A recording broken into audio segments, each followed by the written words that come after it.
Hello everyone, welcome to the Everything Dodgeball podcast. I'm your host Stefan Leitinger, and tonight I have a treat for you, Mr. Andrew Ketchum.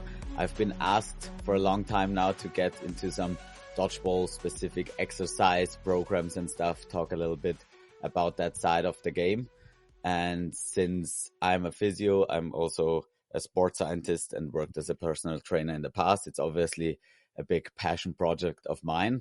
And I got talking to Andrew over social medias. And so we found out that we have different approaches to the game.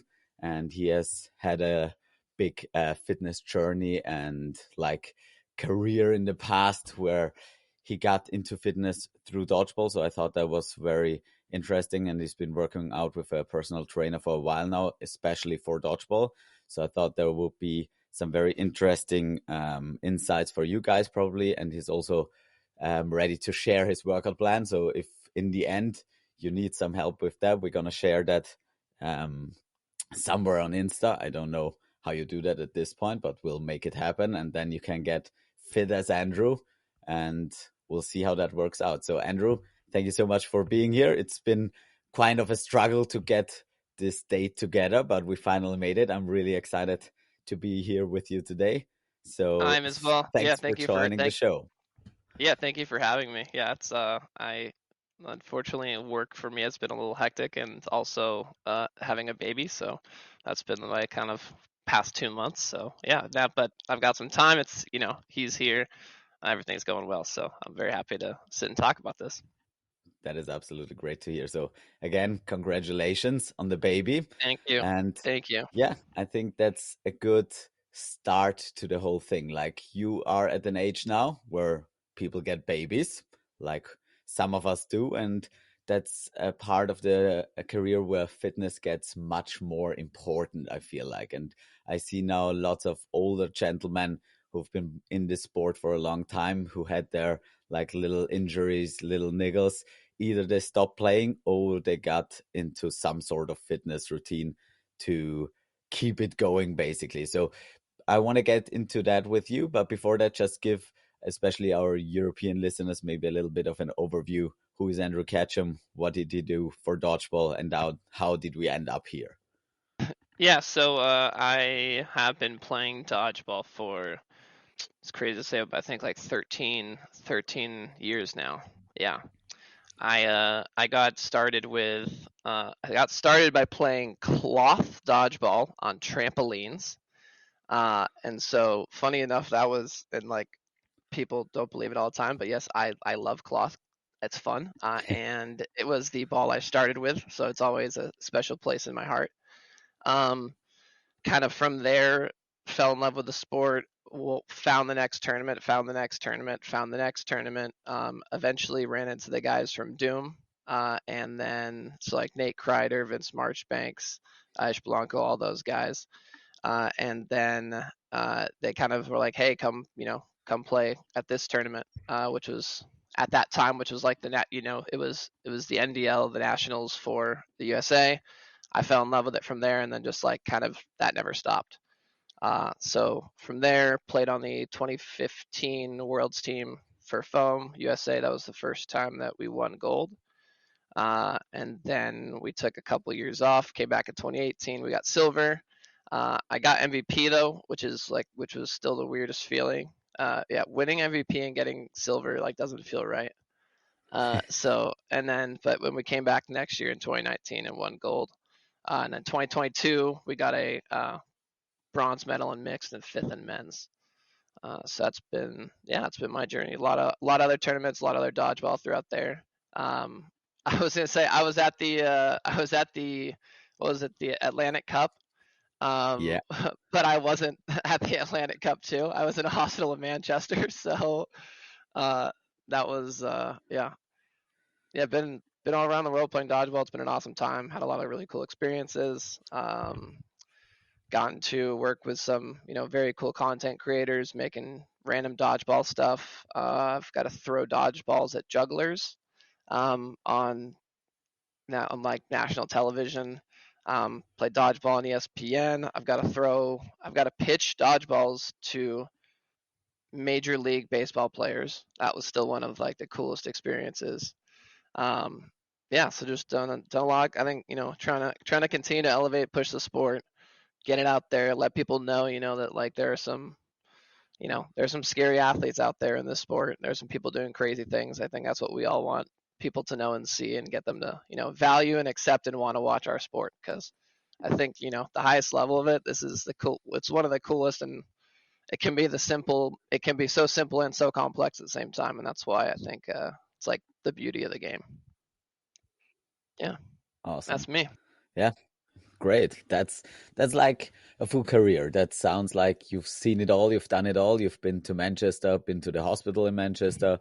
You've won basically everything there is to win. You've played with different ball types. So I think that's a really good overview over an OG of the dodgeball world. That's how a career should look, at least at the highest Yeah. level. So so awesome also that you got those different opportunities like um pitching to baseball players. That sounds like something that is quite fun. So, did you have a baseball background, or how did you like get to pick up the So game? yeah, so with dodgeball, just like kind of it weirdly came natural to me. I think because I was good at different elements of different sports, but I was like never completely good at one sport. So baseball, I could not hit to save my life. Like I it just it I got hit in the knee early with a pitch. I had knee problems. After that, I was like scared. I was always like that knee was always timid, and so like I could never stay in the box. Um, but but I could catch really well and I could throw really well. And so those two elements came really nicely into dodgeball. I think honestly, like basketball, there's a lot of lateral movement, a lot of just like the way that the way that that sport works, just the quick up and down the courts like that. That I played basketball, so that got me there, and also football. Just right, like just same thing, throwing, running routes. The quick bursts. A lot of what dodgeball is you're stationary, and then all of a sudden there's a quick burst out, and then you kind of come back, or it's that burst back. A lot of football movements and kind of the conditioning for that I've seen come into dodgeball. So I just felt like everything that I did and all the elements I liked of every sport kind of just naturally fell into dodgeball. Yeah, yeah. I think that is very interesting because at this point, like the OGs of dodgeball, I've been playing it now for I think 12 years, so pretty much the same as you.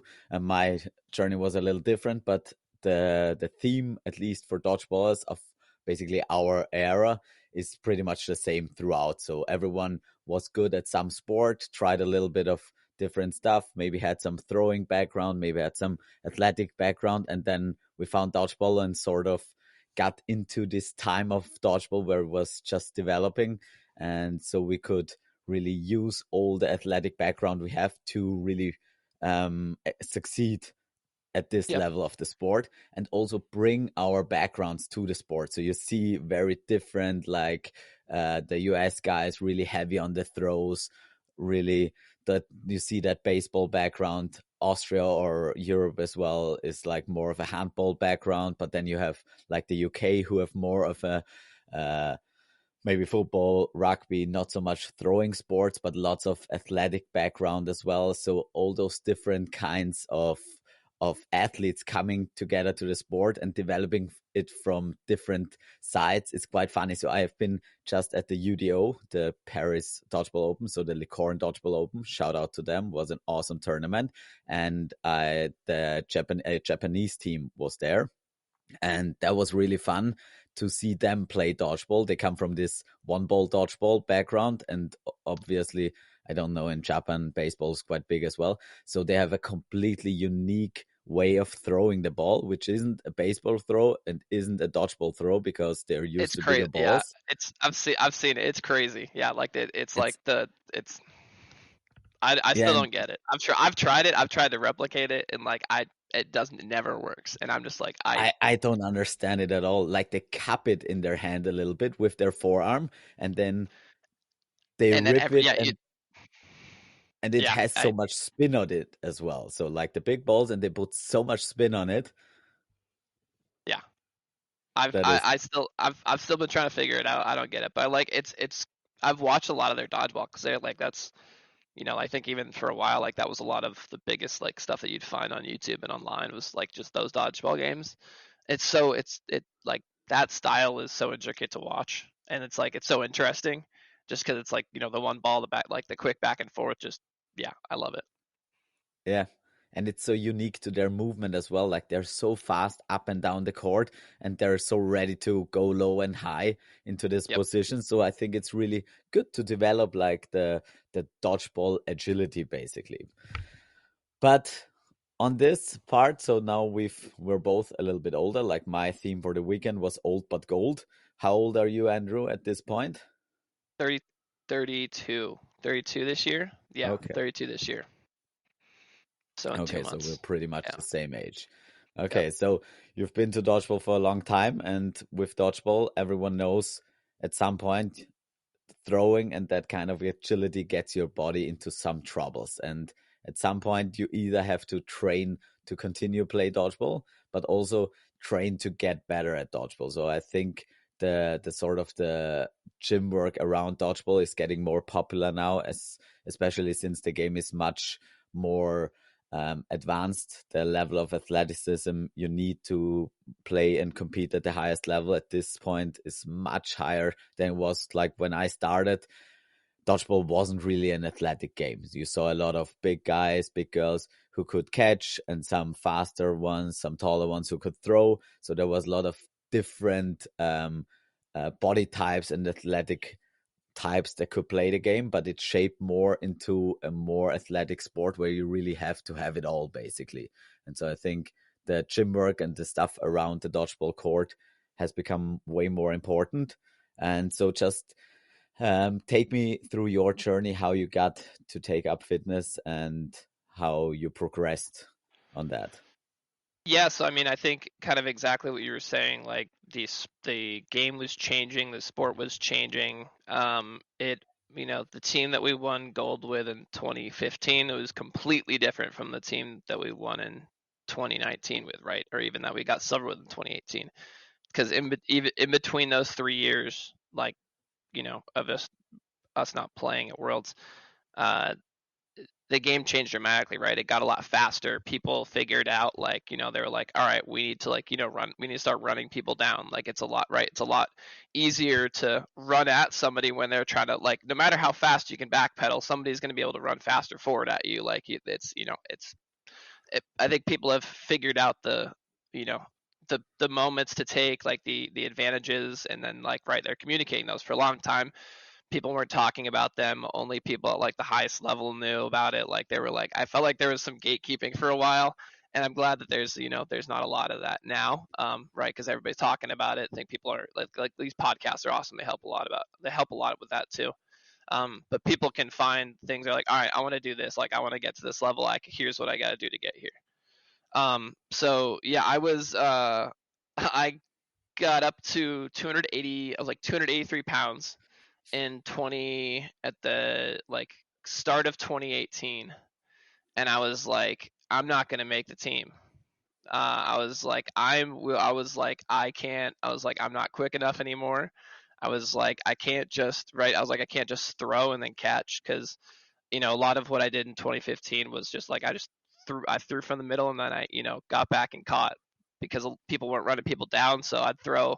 I could do it. I could get in, have a full throw, and then get back. Can't do that anymore. And that you're if you try to take a full wind up throw and like swing your leg through, you're gonna get your people are gonna be right behind you to hit you with the ball. Like so I knew I had to lose weight. I knew I had to change a lot of things that I was doing, and so so in 2018 it was like I think it was March. Uh, got started working out with a trainer. Dropped. A lot of this too is because I stopped drinking, because that was a large part of my weight gain through that too. Um, I lost like 20 pounds instantly just because I stopped drinking, and then just was like, oh, okay, this is cool. I was like, I can start moving better again. And I was like, I can start doing this, and then start saw a little bit of a loss in some of my throw power at the start of it. just because as I was losing that weight, I realized that that was where it was coming from before. Is because I was just throwing it behind me. Um, and so then I realized I was like, okay, I have to strengthen up everything, right? Like I have to get stronger everywhere. Like I can't just, I can't do this. I need to do this properly. So by 2018 Worlds, I was down to 220. And I've been around 220, 230 ever since. Um, but still the cool thing too is that since then, been continuing to like gain muscle and still lose fat, and so like changing that around, figuring out what for me works best. Um, so yeah, I mean it was a lot to do, but like it was so worth it because right away like all of a sudden I was like I can dodge. I was like this is pretty cool. I was like I don't just have to sit in the back. I was like oh this moving thing is pretty nice. Like the game's called dodgeball, right? It's not called catchball, and so and like so all of a sudden I was surviving a lot more. I was like this is fun. I started having more fun too because I was like I felt like I had more options, right? And then I think that's sort of where the game is now. Like everybody at the top level uh, needs to be able to do all three, right? You need to be able to throw, you need to be able to dodge, and you need to be able to catch. It's because catching will completely swing games. Like it'll change scenarios if you don't have another option. Like that's the only thing you can do. Like you better be able to catch. But relying on a catch is never 100%. So that can't be your only option. So I think that it's that just that shift in the game. People are throwing harder. People are getting better, more accurate. Like they're able to throw it where they want to. Um, you know, everybody has to get quicker and faster and be able to make these quick reactions and twitch movements and all everything that every other like all these other sports, every other sport, big sport that we see, right? Basketball, football, baseball, everything. If you think about those, um, all those like need for those super fast twitch fibers, like you need those now in dodgeball, right at the top level. So it's good to it's good to see. It's good to see it how fast it's gone there, um, and Yeah. like continuing to just develop that training and figuring out like right as I get older what works for me. Like right, like maybe it can't be as super heavy as it was before, but I still need to figure out how to like do it as much or change the volume, go to bands, anything like that. Um, but it's about continuing to do what you're doing and right progressing with whatever you need at that stage in your life. Yeah. Great. Great. Yeah, absolutely. So I've played this weekend against Mikey McGee, who is probably one of like it seems the fittest dodgeball players I've ever played against. Wait a second, my battery just reminded me that I have to load it up. So no, I'm back. So I consider myself quite fit for my age, and then I played against Mike, and I was like, okay, there are levels to this, and so I think, and that's what you see, like especially in Europe, there are lots of young guys coming through who are just. I ref the final, and it was like the guys playing were I think around 18 to 22 years old, and the way Yeah. they move, I was like, awesome, I can't do that anymore. So at least from the outside, it looks really impressive. And I'm like, okay, at my age, I have to compensate for that lack of agility and just young power. But then when you play them and you see it from the inside, you're like, okay, they're fast, they're very athletic, they can do stuff that you can't, but combining experience with still a capable body can compensate for a lot. And so I think like getting that proper combination of both the agility, strength, and power that you need, and also the experience that is just so huge in dodgeball that just takes some time to accumulate. So basically, it probably takes a few years to get to that peak level, even though you may not be physically at the like absolute top anymore. It just takes a little longer for dodgeballers at this point to really reach their peak. And I think it's going to be way earlier in the future because people just start dodgeball way younger than when we started, basically. And so I think peak dodgeball is still going to look way different in a few years from now. But so I think it's also going to be much more important for the younger people as well to start working out very soon and get all those experience points in the gym for their body much sooner, because they won't be able to rely just on their young bodies to get them through the strain they're going to have to put into, because as you said, the game is just much faster now. You have to play longer minutes, at least in club and all that. And also like tournaments like Worlds are a week now. So there's really a lot of strain on your body. So start for me with the weight loss. I think that is also something that many people might relate to. So how did you get yourself from 280 to 220 pounds?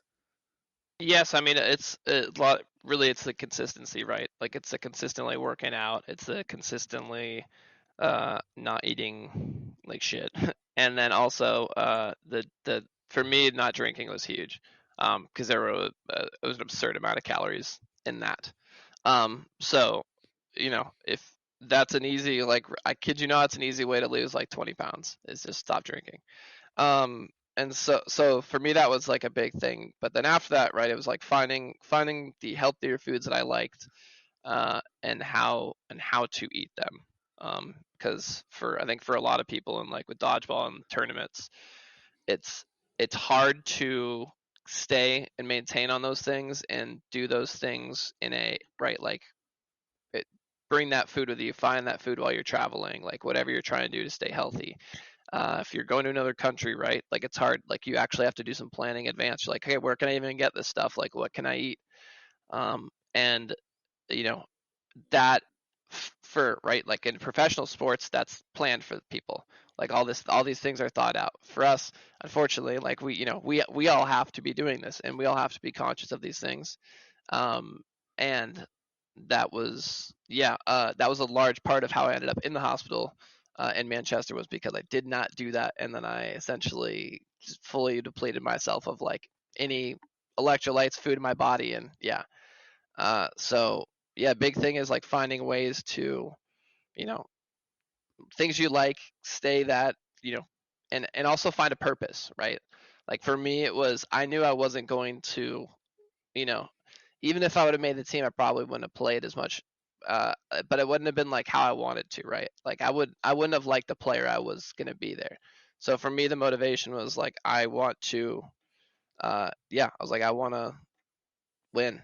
And unfortunately, this, right, like this is why the weird thing, like I had the validation of MVP for like all the hard work I'd done in the year, but then we get second, so I'm like, right, and then so that was why it's funny you talk about Mikey, but like he's one of my really good friends. And so yeah, like he was on that 28 team with me, and then coming back in 2019, we roomed together. We like we were with each other that whole week, just like that was all we were focused on. That was only thing we wanted. And it's that dedication and like that focus that also helps you, right? Like you need a goal, you need that drive, like you need to be hungry to do it. um so I'd say a lot of that, like right in the weight loss, and like it's find a purpose, find a reason, whatever it is, just keep doing that. If it's just because you want to, if it's it doesn't have to be to be in the world's team, it doesn't have to be to win gold. It's just like, all right, I want to be able to dodge better, you know that's a great goal. Like, or you just want to be healthier, right? Like anything, it's just you have to have a goal, and you have to be able to check yourself on it. Yeah, that's such an important point you make there. And I think also very underrated, because it's really like the consistency in everything is key. Training, nutrition, everything is about consistency. What you do at one day doesn't matter, but throughout a week, throughout a year, it makes so much difference. And to get that consistency, you need a goal and you need something what you're doing it for. And for some people, like fitness in itself is fun, but to most it isn't. So I've been working out for a long time now and had my ups and downs and really enjoy the work in the gym, but never without a goal outside of the gym. So dodgeball is really the thing that keeps me motivated to go back, even though on days where I really have no energy, where I have no like motivation whatsoever. But if I have that goal in my head, and for a long time now, it's been like the world championships. But again, I've been there. I've done that. And then again, there are so many little things that you can take for goals, like seeing someone who did some dodges, who did some moves, who has a powerful throw, who gets himself into positions where you're like, wow, I just want to do that. And getting those little goals and motivational points can really help you with that consistency. And I think that is something many people struggle with, because finding the motivation to go to the gym is easy for a week or two, but that's not where you make those gains. And I've seen it for our national team as well, especially after COVID. We really didn't do too well as a team during COVID. And when we went back, the whole squad, especially the men's squad, just wasn't fit at all. And so we got together and we're like, okay, we need a little bit more accountability and also like help each other to get that motivation. So from then on out, basically since 2022, we have our group chat, like our little WhatsApp group, and basically to this day, every time you get a workout in, you post a picture in that group, you get a few thumbs up, and everyone can trash talk about your body, shame your biceps and stuff, and it is really awesome. Yeah, And it keeps you exactly. motivated, and also seeing the other guys work out gets you that little bit of motivation you sometimes need, and it really helps you feel accountable as well. So, and you're not doing it on your own, even though you're in the gym maybe on your own or with a partner, but having like that squad feeling around that you're working together is something that is so big in this sport. And that is where team sports really thrive, where you're not in it for yourself, you're in it for the team. And if everyone's working, then you can really achieve stuff. So yeah, that's a great point, and I think that is something, if you struggle with fitness or keeping to a routine or keeping that consistency, really look where your goals are, where your motivation can come from, and also who are the people who can support you in that journey and keep you accountable. And you really need that setup, that because there are gonna be times where you really don't want to do it, and you need that buddy to tell you, let's go, just work out. You might be tired, you might not feel like it, but just get it done. And you, in the long run, it just feels amazing and works out. And maybe at some point, you're going to look like Mikey. Yeah, and you see like a lot of the teams that are, that have become more successful over the years, are teams that have all bought into that. Everybody on there has that same goal. They want to get better, they want to grow. Um, and even if they're right, like, for them it might be like, all right, like we're just going to run a mile. They're checking each other with that. That's right. It's still doing something as a team. It's that it get everybody buys into that and everybody feels that. Like that's an important thing. So like, yeah, kind of like, if you're, I'd say to anybody who's like, if you're not feeling that motivation too, right, like look around, make sure that like kind of like you're saying, like the people that you're playing with, if they're not feeling that, if they don't want that, like, you might have to go out and find people that do. Because like it's hard to say, it's hard to talk about, but like, right, like it's to grow, to get better, people, you got to reach out sometimes. It's And this is like, it's totally fine, right? Everybody in dodgeball is playing for their own reason, their own difference, their own like different whatever they want to do in it, and that's totally fine. It's not a like, it's funny because so on the show I was on, and like, it's still funny. I love them for this to this day. Um, they put my title on the show I was on as professional dodgeball player, and so like when I got up, what I put on screen, Rob Lowe asked me about it. Like, I got to talk about dodgeball. It was cool. But like, right, there are no professional dodgeball players. Like, we're not really getting paid. It's not a professional sport. We all want it to be. We all, we act like it is. In reality, it's not. So, uh, if we want to get there, we want to keep pushing that. We gotta motivate other people around us to wanna take it that seriously and be like, right, like this is how we get there. Like the only way that anybody will take all this seriously, that anybody will look at the sport, is if there's more than just a few good teams in each country that dominate everything, because they're the only three teams that are taking this that seriously, right? Like, it's not some magic recipe. It's just that all these people, right, like all these teams are this committed, putting in this time, and like want to push it to this level, right? Because that's what you see in every other sport across the world, right? teams are working out 3 4 times 5 times a week. They're all like, that's that's like the normal thing, right? And these are like full work. These are like, they're doing a workout in the gym in the morning, and then they might have a practice later in the afternoon. So you have all these workouts on top of the fact that they're also practicing as well. It's hard because dodgeball is like, right, the teams aren't centrally located in most of the cases, let alone are two teams together centrally located that they can practice like that. But it's, if we want other people to take us seriously, take the sport seriously, have enough teams where we can really, really elevate it, right? Everybody kind of has to be doing these at the top level. So, um, yeah, just continue to motivate people around you, push each other, like everybody.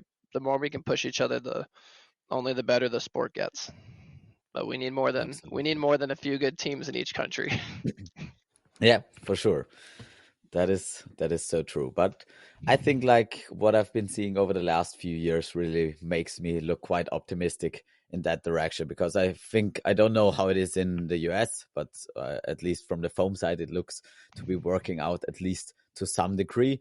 But I feel like in Europe, the growth and also that mindset and that push to become a more relevant and more proper sport, basically, has really been there. And also for us, the youth programs are really huge. So getting the sport to a youth base and making it just bigger and broader and wider accepted, and also just much more known. So when I started playing dodgeball, I didn't know what dodgeball was.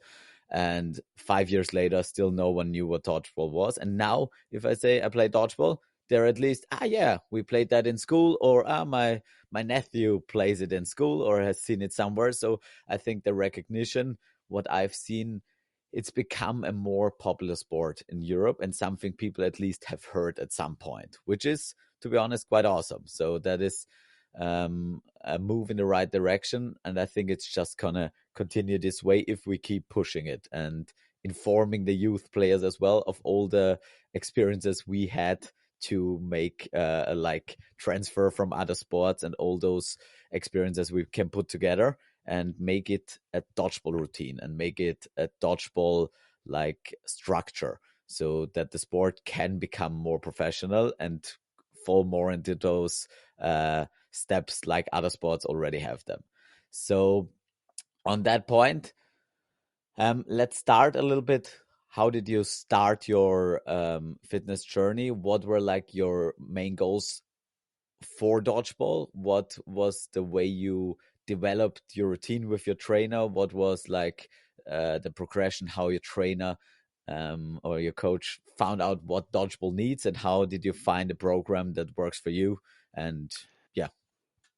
Yeah, so I like at the time I just looked up into, like, this is the thing. I think anybody who's looking to find somebody who can help them do this, trainers, find a good trainer who can work with you, think about these things, like, and I'll talk about all of them, but they can do it. You just got to find somebody who like dedicated to work with you, because that's like the biggest thing. So I found him because I just looked up a gym. I was like, I know I need a gym with turf, because I was like, I want to do some like running, I want to do some sled stuff. So I just looked up gym with turf. And then I found this guy, Tyler Holmes, and went there, and he was like, at first he was kind of like, he thought I was joking about dodgeball, right? And then I was like, yeah, I was like, my goals, I was like, I need to get faster. Like, I was like, I need to be able to do this. I want to do this, just really talking it through with him. Like, I was like, I want to be faster. I want to be able to move better. I want to, and that was kind of it at that point. And it was like, I just like, right. Step one of that was lose weight.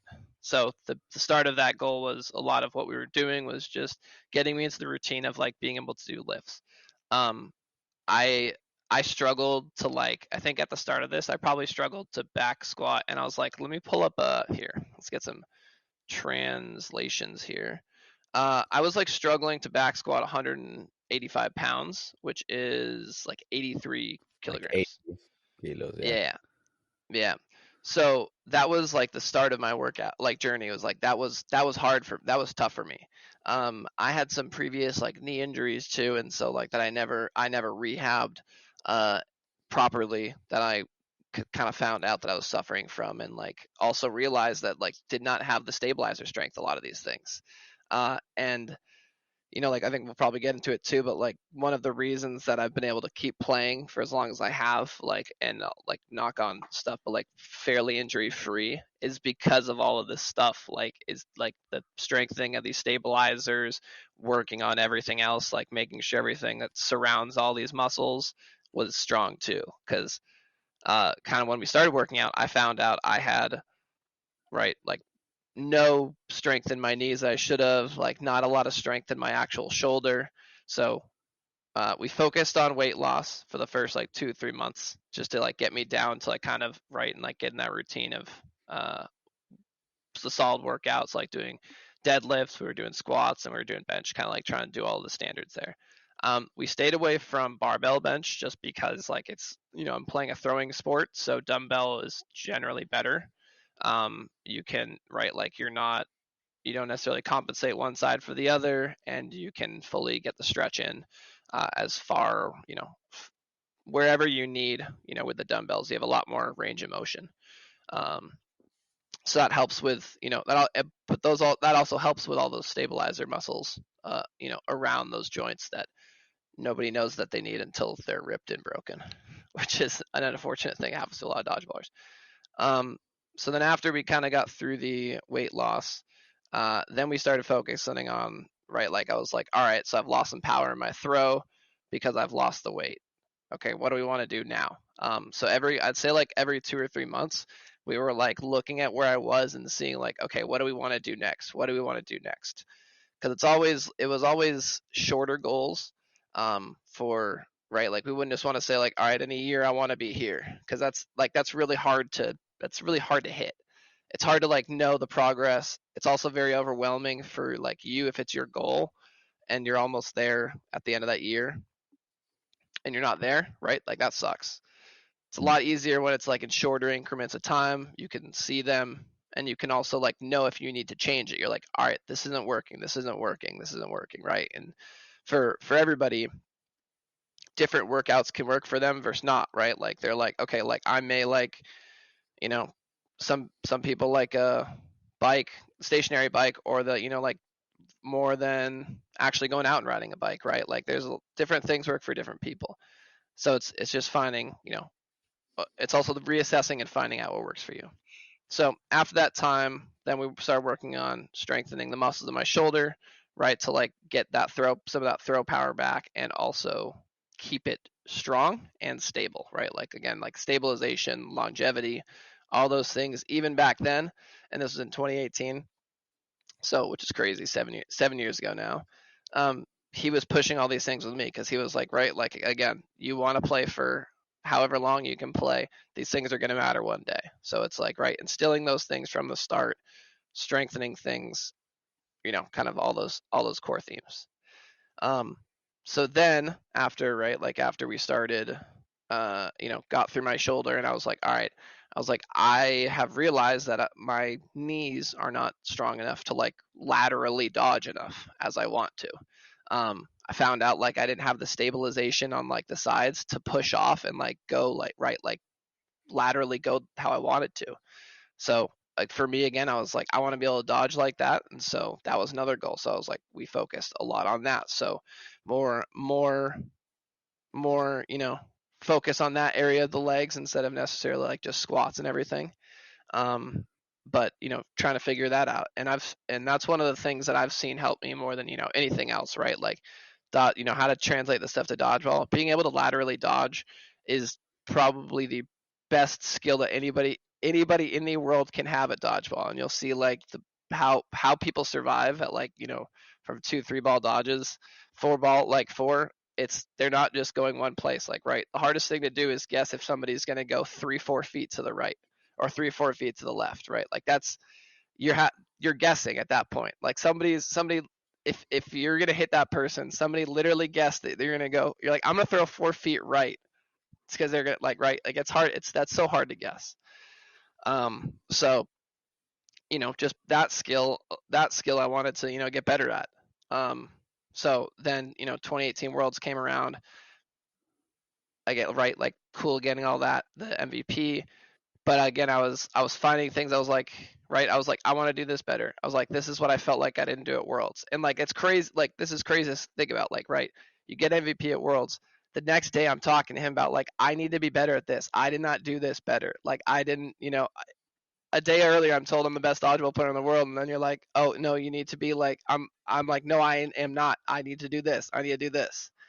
And so it's just that, right, like that mentality too, just being able to go, to continue to push yourself and find the next goal and find the next goal. Um, this might sound crazy, but like there's times where like I'll have 3 balls thrown at me, I'll get hit, and I'll be mad at myself, and it's like I'm mad at myself because I know that I could have dodged it if I could have gone laterally more over, and I'll be like, I was tired there, or I'm like, I didn't think I had to, or like, right, like it's always like, I was like, oh, I was more tired here, so I chose not to dodge and to try to block, and now I'm out.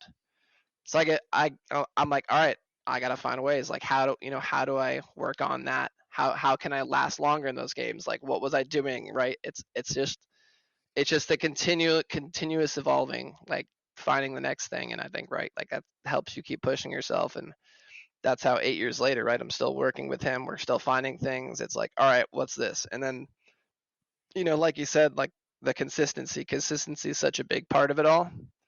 So a couple of those times where I'm getting like 230, maybe I'll be above that, I'm not as consistent as I should be. And I know that. And you have to find that goal, find that motivation to get right back in it. Get back in, you're like, well, nope, I can't dodge like I could. You're like, oh yeah, I'm 10 pounds heavier. Like, right? Like, of course I can't dodge as well. So it's really cool to be able to, you know, as you continue working too, to be able to feel those things and see those things and get that like feedback to yourself of like what your body's doing and to translate into your workouts, right? Like being able to tie everything together and make it all make sense helps, I think, more than anything else. For sure. So you touched on a lot of points there, lots of really important points, I feel like. So I want to like emphasize a few of them. Like, as you said, starting to lift, it's always good to have someone who helps you, who knows what he's Yep. doing. So if you don't know what you're doing in the gym, it's really a worthwhile investment to at least get a friend who knows what to do, and better yet, get a professional. And because the thing is, the learning curve and the efficiency of working out is just so much higher if you know what you're doing, and you're just wasting so much time if you don't. And you also potentially to have a lot of risk for injuries, not just that it's not efficient, maybe it can be dangerous. So I don't want to scare anyone away from working out, and working out is one of the safest sports you can do. And even if you don't know what you're doing, it's as long as you start slow, go controlled, and don't let your ego take over, it's gonna be fine for the most part. So don't be afraid if you don't know what you're doing in the beginning. No one ever did. So when I started working out, I was like 16, and all I had was ego and testosterone. So I tried just to max out every machine I found, and then felt it for the next few days, and that was fine, and that was fun. And that's basically how we started working out. When I look back on it now, I feel like very fortunate that I didn't hurt myself back then. But there was a big learning curve, and there's so much information on YouTube and everything. So if you want to work out, there are so many informative channels that you can watch, and really give yourself time. So if you haven't been to the gym, give yourself a few months to really learn the basics and go really slow. Like a gym body, or like the progression is going to be fast either way. It doesn't matter how strong you start. It's just about the consistency. So give yourself at least 3 months in the beginning to go really slow. Let someone help you. Go with the basics, really learn your lifts. And then it doesn't really matter to me in the beginning what you're doing, whether it's machines, whether it's barbells, dumbbells, bands, bodyweight stuff. It doesn't really matter, because you're going to progress. You make those newbie gains anyway. So really find out what you really want, and then find a few things that work for you and really get good at them. And then if you have those basic exercises, like you said, squats, deadlifts, bench, some sort of rows, some sort of horizontal and vertical pull down and pushes, if you get those and get your technique refined, then you can translate them to pretty much any other exercise. So that is like the most important part in the beginning. And it just really helps if you have the money to invest in a trainer, do that. It will pay off in the end. The second part you said is like really finding out your weaknesses. We all like to do what we are good at. So if we go to the gym and we find out, wow, we're really good at this, or we really like to bench press, then we tend to really focus on that. And it is really important to really look at your weaknesses, both for dodgeball, as you said, like if I can't move laterally, then I'm only going to jump and go down. And that really limits you so much. And if your opponents find that out. So it's really important to look at yourself as a player, as an athlete, and find where are those weaknesses and how can I refine those? How can I like work on those off the court as well?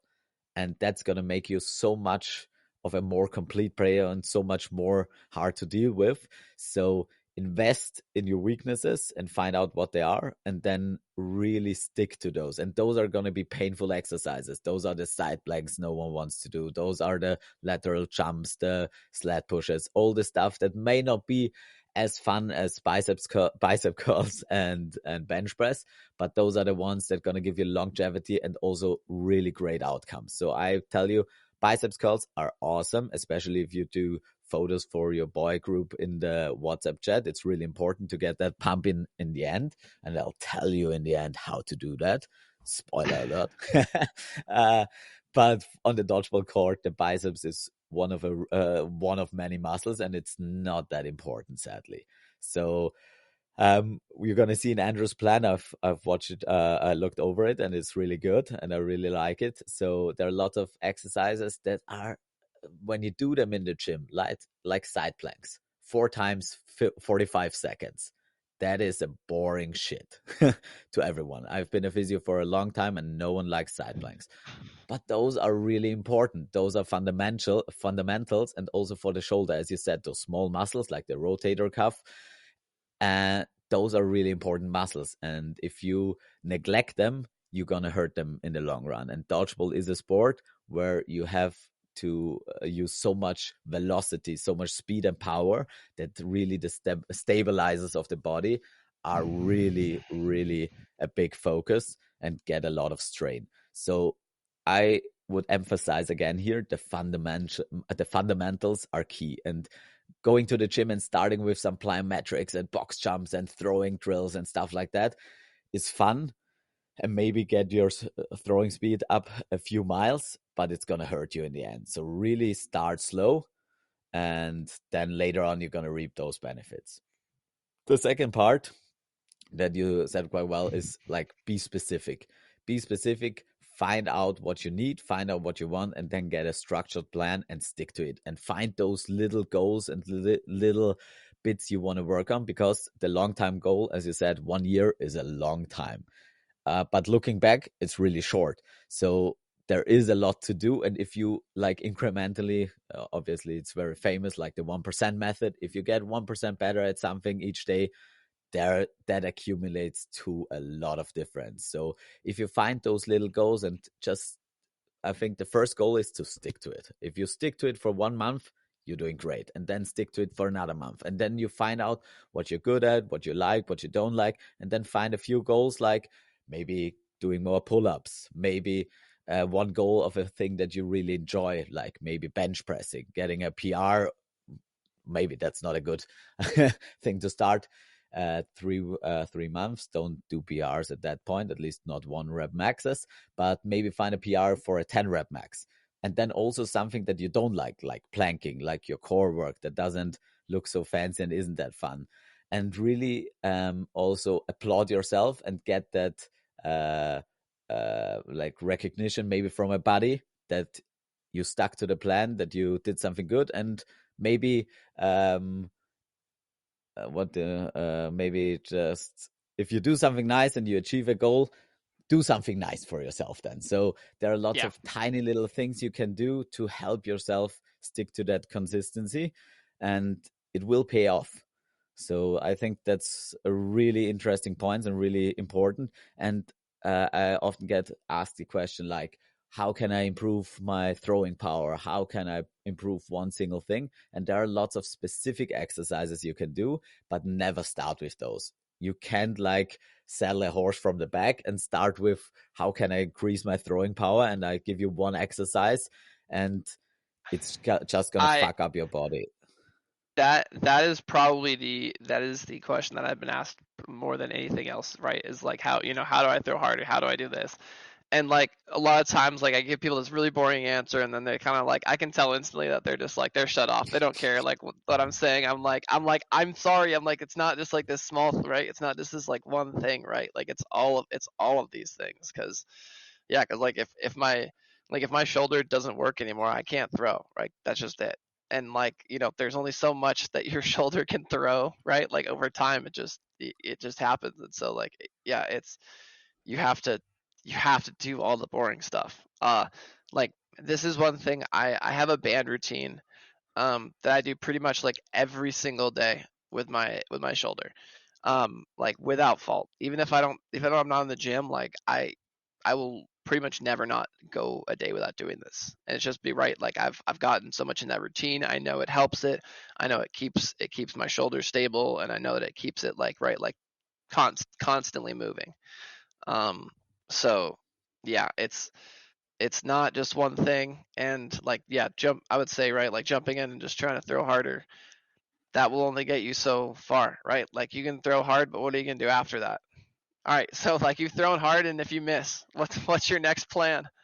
Like you're out. Okay, congratulations. Or like, right, like you might, if all you can do is throw, you might not even get the chance to throw, because if the other, like, this is another cool thing that I think, has developed the sport too. All the film, people can scout people, you can find out people's tendencies. You're like, okay, that person can only throw, we're going to get them out at the start of every game.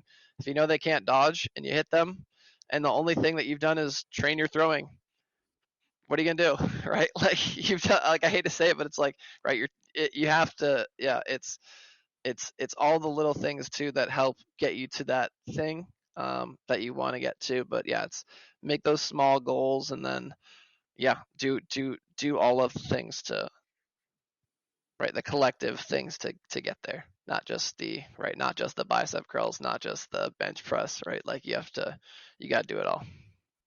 Yeah. Um, yeah, absolutely. That is the biggest question, and that is like the sexy thing in dodgeball. Throwing really good, throwing really hard. That is something everyone wants to do, and I completely get that. I mean, it's also something I really like. So I also always try to improve my throwing power, and to be honest, it hasn't increased that much over the last few years, even though I've been training a lot.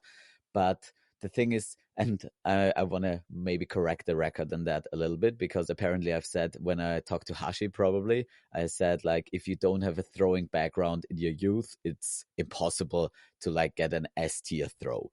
And I want to caveat that a little bit, because one of my players asked me, because he's not from a throwing background and he's a really motivated young player and has really developed everything very much, and is struggling to get like those last 10% on his throw. And he was like, Stefan, is that really true? And I want to caveat that a lot, because the thing is, if you have that throwing background in your youth, throwing is such a technical move and such a whole body movement that it is really, really hard to learn. And if you learn that proper form in the youth, you're going to have a big advantage. And then strength, power, everything around that is more important to like for the longevity of your throw. But the throw is a lot about technical skill, basically. And that's just a skill you've learned. That's a lot of coordination. That's a lot of mobility. That's a lot of just the body knowing what to do. And then there's also a thing of levers. If you have really long levers, that's going to help you a lot. If you have a lot of fast twitch muscles, it's going to help you a lot. So that there are lots of genetic base layers around a good throw that will help you. Saying that, there's still, I've seen many players who haven't been throwing sport athletes, but have been good athletes that can develop that S tier throw. It just takes longer, but it will develop. But the most important thing, in my opinion, at this point, to develop a good throw is having a shoulder and a body that sustains a lot of throwing, because throwing is so hard on the body. And if you just want to rip it out, then you're going to hurt yourself. But if you sustain throwing over a long time, that's how the throw develops basically. So like doing that one exercise to get a harder throw is not going to work. So you're going to have to build the base layer for a body that can sustain throwing for a long time, and then it eventually get there. And obviously there is lots of like video slow motion analytics of the perfect throwing technique, and you can learn a lot from baseball, from handball and stuff like that to get the proper motions in. Also maybe find out what your mobility is in that area. Like mobility is so important for a proper throw, to get that external rotation in your arm, in your shoulder, to get that hip rotation going, to have that trunk stability. There are so many facets to the throw, and I think maybe it's also good to get into specifics here. But I think it's really important. You can develop a throw, but it's not gonna come overnight. So developing a throw that is like, I'm gonna say it in metrics here, from like to 90 kilometers per hour, I think everyone can develop that for a male, and like 70, 75 for a female is something that is very achievable. But to get over that 100 kilometer per hour, maybe closer to that 110 kilometer per hour for men, and for women about that 80 to 90 range. Like our best female throwers throw around 85 to 89 kilometers per hour. That's gonna take a while, and really give yourself probably like 2 years to develop that. That is not something you're gonna develop in a few months or even half a year. And if you do, you're gonna risk your shoulder. Absolutely. So that is just a caveat. Really emphasize the longevity of this, and it's gonna get there. Like for me, the best example is Andy Koch, he's a basketball player. He's played every sport, but he was never a throwing athlete. And when we started, I came from a handball background, and I threw much harder than him. And it took him like, I would say, 8 years to get an S tier throw. But at the last World Championships, he threw harder than me. And obviously he has the levers, but he has no real throwing background, and he threw through every blocker. So he had one on of the hardest throws in our team. So, but it took a time to develop, and he's been sticking to his gym routine for 10 years now. So I think there is hope for everyone, but really give yourself time. That's like Yeah, probably it's the most important thing about everything. yeah, and it's that is the hard thing, and I know that dodgeball is kind of right, like because again, it's like it's not a professional sport. Like it's hard to it's hard to see everything past like 1 year because right, like everything's just the next tournament. It's just like, hey, what's next? Like what's next? Um, but yeah, like for everybody who had a youth learning how to like a youth background throwing, they're right, like all those mechanics are like engraved into their brains, right? Like their body knows it, right? Like when you learn things when you're younger, you do genuinely have an advantage. And it is harder to learn things when you're older, like right, like these are like right, like can't argue with science, like uh so but if you know that, right, like it's knowing what you want to focus, like we keep talking about, like focus on what you want to do and then finding the ways to do that, right? Like if it isn't, if you got the workout side down and you're like, all right, I need to get like right, then it's focusing on the throwing mechanics, right? Finding those, like I said, find those videos, talk to people, reach out, like or find pitching coaches. I kid you not, I reached out to a baseball coach and I was like, hey, I want to throw dodgeballs harder, like will you watch me pitch, like watch me throw a dodgeball and see what we can do. And it helped me throw harder, like cause they know throwing mechanics, like right, it doesn't matter what ball you're throwing, they're like, all right, you do this well, you do this well, and like right, like finding people to work with, talking to people, right? There's also lots of people in the in dodgeball in the community, um, that will work with you if you reach out. Like I say this every time at any podcast I'm on. If anybody ever wants to like talk about throwing, have questions, like what you do, things to work on, right? Like hip shoulder separation, right? Like how like we talked about getting all aspects of it. Reach out anytime to me. I will talk with anybody about it. But yeah, it is finding out how to get to that next level, right? Like, do you have the technique? And that's like such a big thing with youth, like right, and getting dodgeball into youth and being able to grow our sport, is that standardization, and right, like being able to tell uh, all these kids, here's what you do, here's how to throw, here's this. because all that will do is just, right, that'll get the base methods in them. They'll just get better. And by the time that they're playing, they're going to be way better than any of us ever thought like a dodgeball player could be. So it's, yeah, and that's what we, that's what we need for the sport as a whole to I hate to sound morbid, right, but to survive, because eventually, right, like we need new players coming in.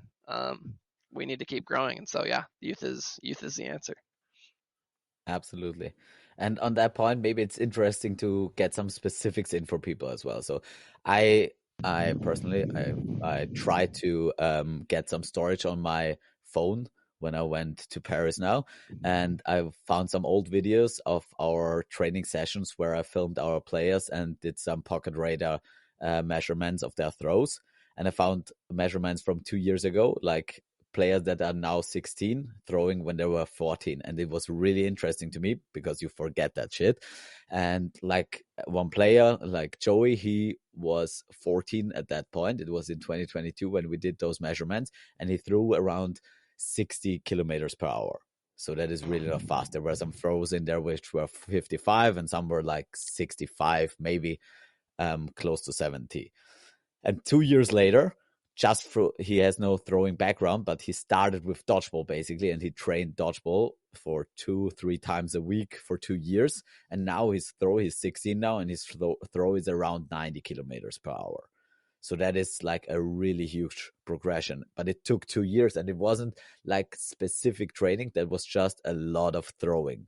And for Yep. youth players, that will work if you if you keep their shoulder healthy. And that's another very important part that especially young players struggle a lot, because they just want to throw balls and they want to throw them hard and they want to throw them every day basically. So that is a goal of mine. And if anyone is listening from the Nasties, you will have to work out at some point to get those young players to be motivated to go to the gym as well, because at that age it's not that fun. Maybe it helps if you like want to get your body better looking. At that point, that might be that basically was the reason I started training. So that is a valuable motivation as well at that age. So we gotta get our youth players to get their arms healthy early enough, because the progression is so fast that it's really hard for the body to adapt without any proper training around that. And that's obviously in baseball, that's a huge problem, like getting children with injuries if they fuck up their elbows, their shoulders. And the thing is, if you have to do surgery on your shoulder or elbow, like the There's prognosis isn't great. Yeah, So it's there's not a lot really, of not a lot of good options. Like, and even when you do get it, it's like still the percentages aren't that great for like a full recovery. Shoulders are weird. yeah. And I work with a lot of shoulder patients, and I've both conservatively and post operation. And so that's a long, long journey of rehab. Like Lucas Decker from our national team is currently on his way back under my supervision, and that's a really long journey to come back from an operation and back to throwing sports. So preventing that is the most important thing. And so for any of you youth players listening, go to the gym, start working out, even though it might not be fun, but it's gonna help you so much in your future.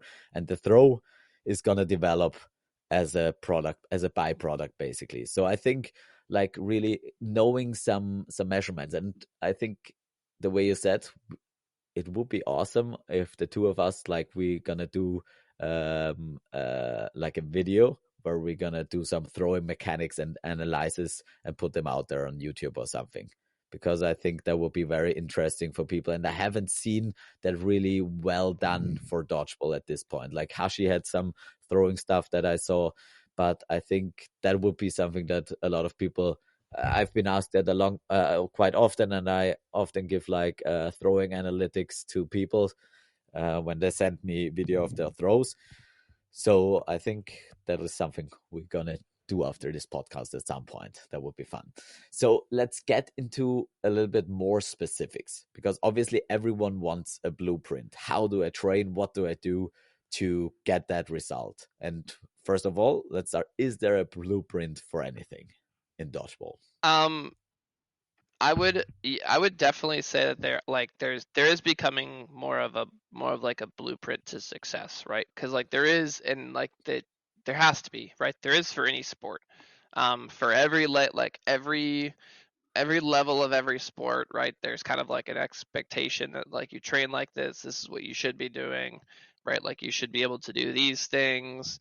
However, the thing is that however people can get to those levels of being able to do those things is like totally different. So whatever works for people works for people. Um, but I would say like, right, like just players everywhere are seeing success and improvement in their game just from doing general workouts. So I would say like the blueprint, right? Like step one, just get in the gym, just be active, and get repetitions of playing. Actually practice. Get out there, throw balls. Don't just show up to the tournament and expect that your throw is going to be harder if you haven't thrown since the last tournament, right? Like it's a constant progression. So I would say the blueprint is right. It's just practice and consistency. Um, just like any sport. Sounds boring. It sounds simple, but like right, like that is the two those are two of the things that I think any great in any sport will say, like, right, how they got there. It's the same thing. It's practice and consistency. So um, that's definitely I'd say the start of the blueprint. Um, as for training, a lot of people are doing. I wouldn't. That's kind of the cool thing is like right, like different people have different needs at certain stages in their life. So the target is different. So people can kind of do whatever workout they need at that time.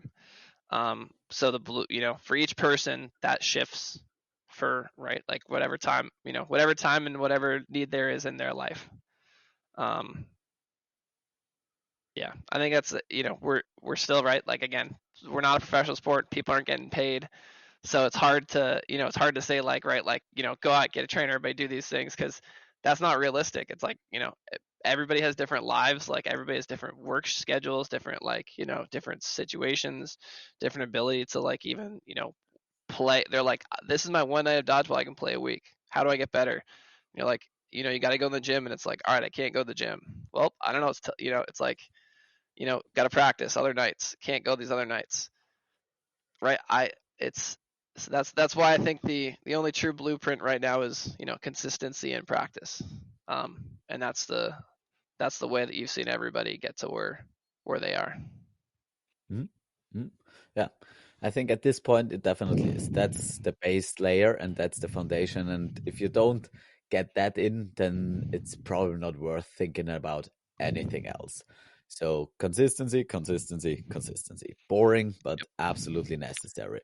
So Yep. if you start with that, really get a plan for consistency. And once we move one step further from that, that is where it gets a little more sexy and specific. Let's say, okay, you got the consistency, you go to the gym twice a week, you play dodgeball once or twice a week, so you got 4 sessions in. So what would you say out of your experience, if you have 2 sessions a week, what would be stuff that you would focus on for dodgeball? So yeah, absolutely. So for one of those days, you're definitely doing a push pull day, with and this is the thing that I was sprinkling everything with some shoulder stabilization workouts. So banded rotation. Um, I was like, it's hard to like explain it, but kind of simulating that throwing motion with a band. Anything getting your shoulder moving, your arm moving with a band is generally good.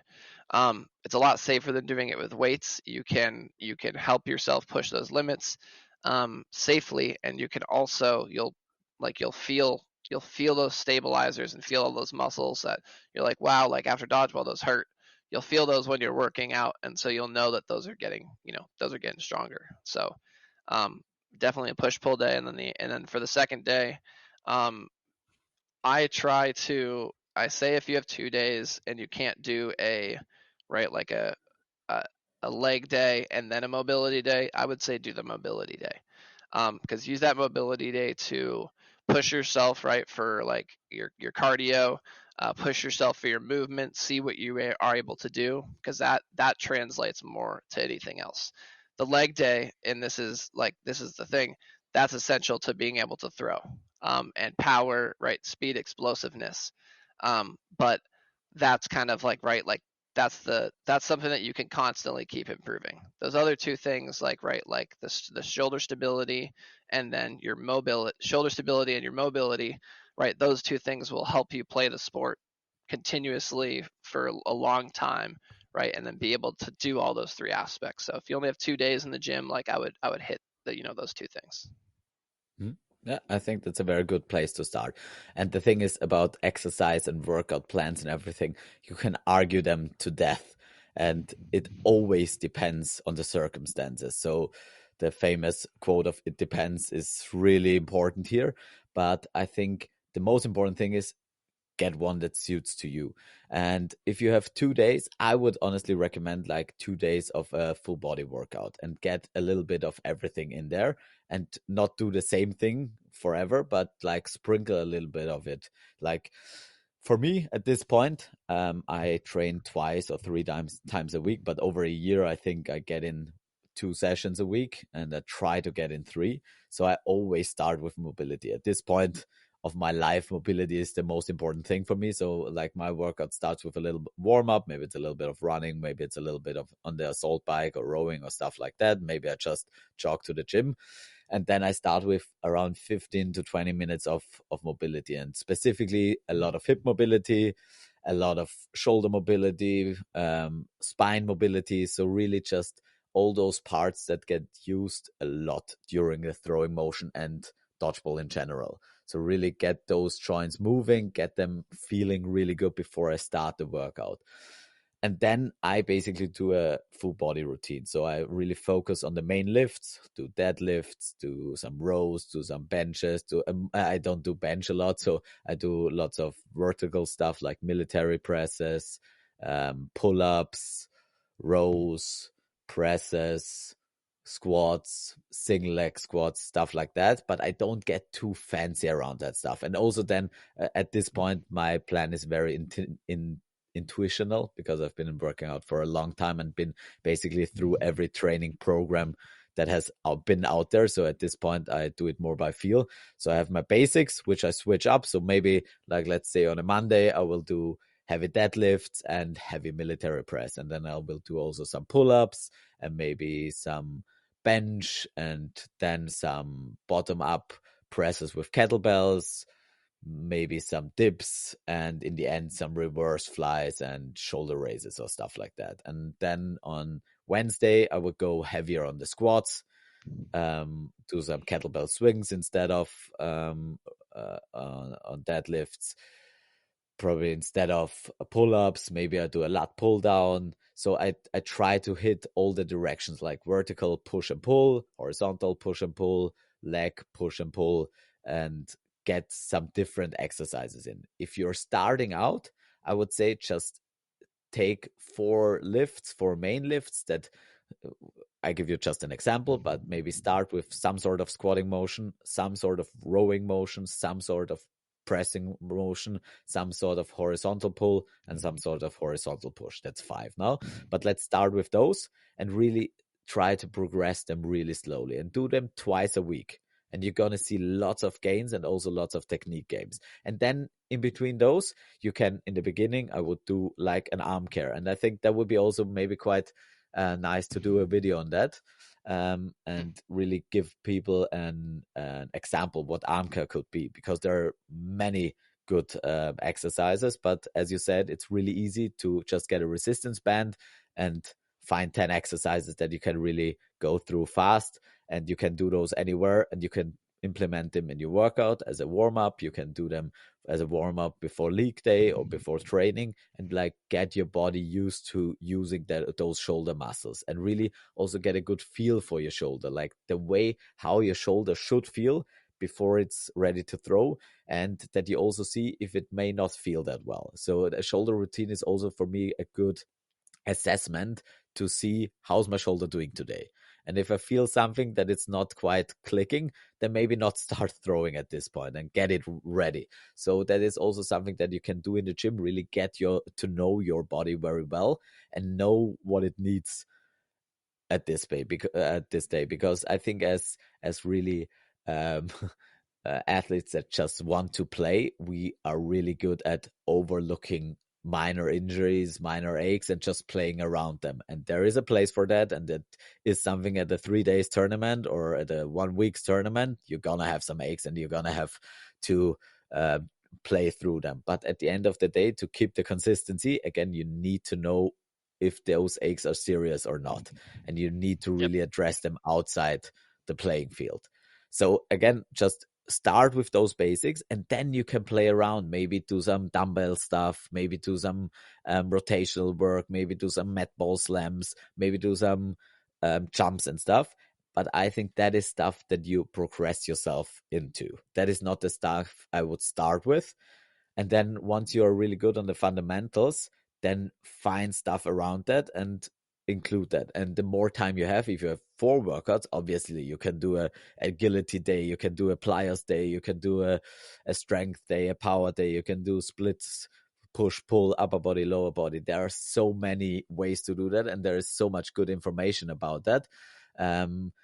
But really start with basics and stick to them. We're gonna come back Yep. to that a lot of times. Yeah.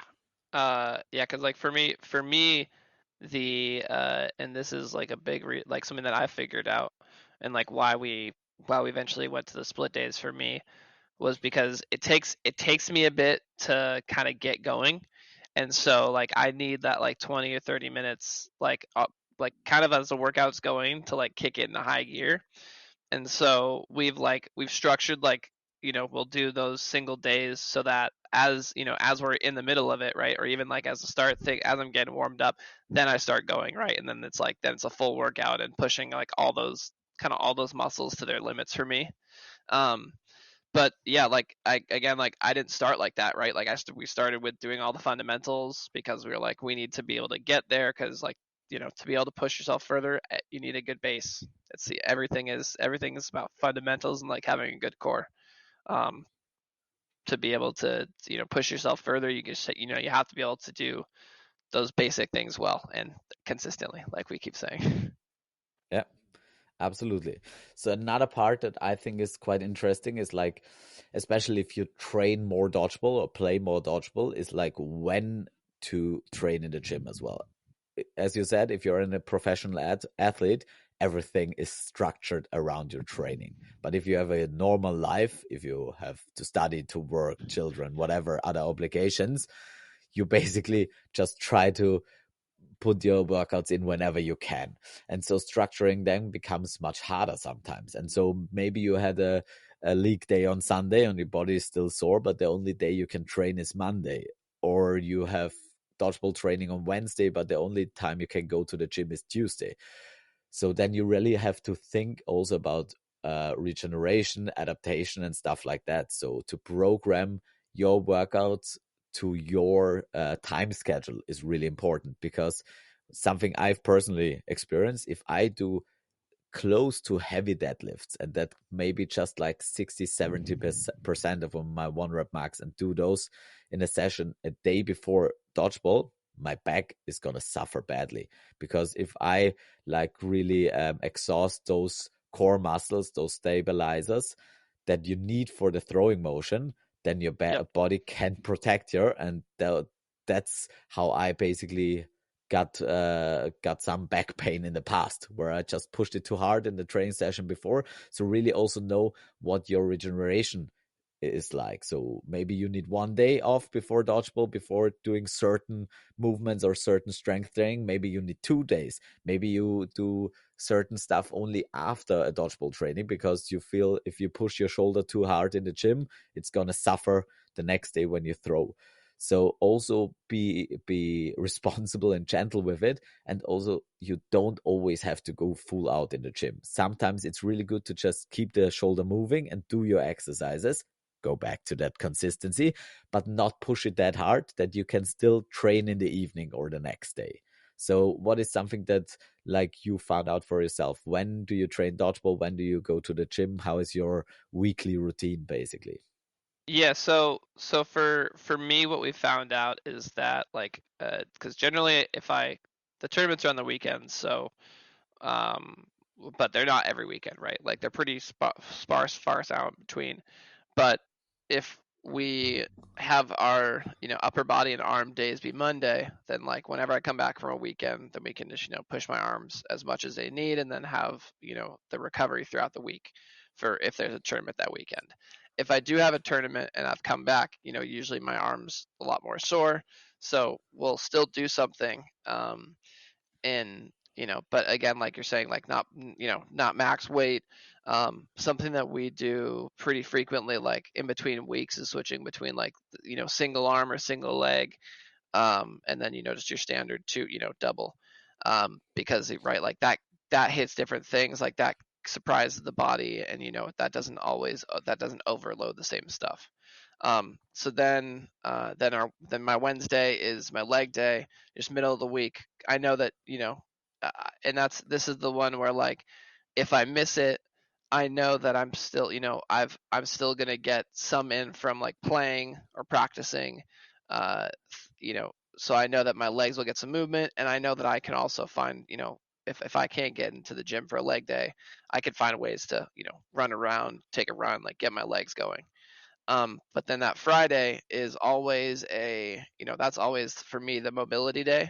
And that we've worked into work really well with tournaments too, because if I'm leaving for a tournament, like that day, or if I'm traveling that day, that night, um, we do more prep mobility in the for the fact that I'm going to play the next day, but still keep me moving, and do a lot more of the stabilization stuff, right? Like get the body moving, feeling good, and like anything that doesn't feel right, work it out before I go, right? In a lot of cases, travel or fly, and then mess it all up again.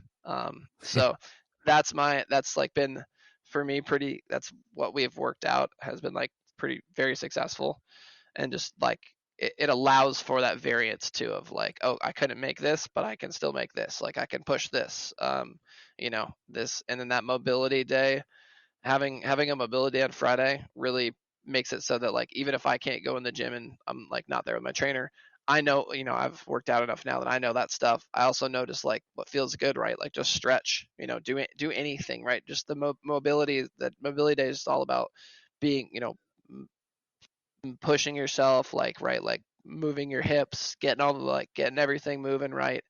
And I think it also feels good at the end of like a work week, right? Like it's been a long week, you're stressed, feel it all. Like all right, every Friday I'm like I feel great for the weekend. So yeah, that's been how our like pretty successful for me. Yeah, that sounds like a really well-oiled structure. I think that is really good, and that is also something you can like copy for pretty much everyone. If you get 3 days and you play dodgeball, that is a really good plan to start off with, and then find where you go from there and what works best with your training days. If you have dodgeball training on Thursdays and Fridays, it might not be optimal, but if it is that way, then you maybe have to structure it another way around. What do you do? Do you do anything cardio wise or for endurance? Yeah, so I will on my own. I will try to run if I can, or I'll hit a bike. Big fan of bikes, uh, and just try to go for like, as long as I can.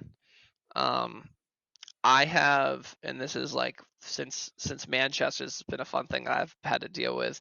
My blood oxygen levels don't work right, so I have to figure out. Yeah, I've had to like figure out. Okay, how do I, like how do I keep going? Like how do I not literally lose all of the oxygen in my body? So like I've used some of those cardio days to like figure out how to breathe better, like figure out like where my spurts of energy are, like what my limit is for those spurts of energy, because it's better to find those things out on your own than find out in a game, or to pass out on the floor in the middle of a tournament.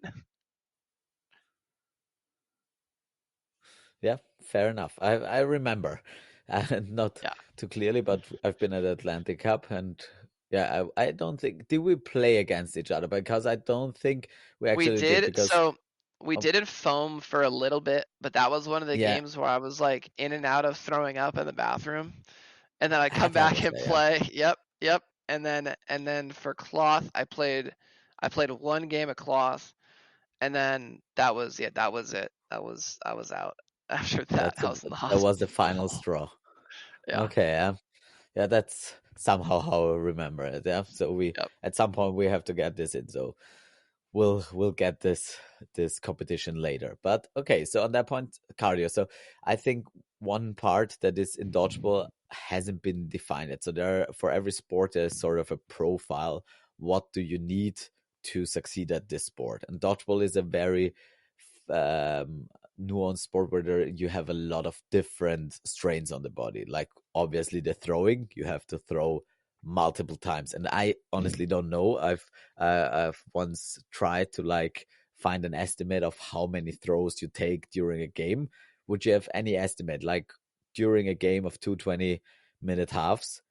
What's your estimate? How often do you throw? And let's say Uh, above 80%. uh, let me. There's gotta be some numbers. There's gotta be some numbers somewhere. Hold Are you up. asking ChatGPT right now?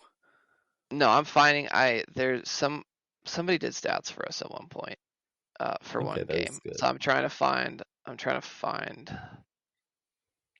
Um, how Because many I times think did I that's throw? quite interesting. I've counted it once, but I have no idea anymore. But the thing is, like in baseball,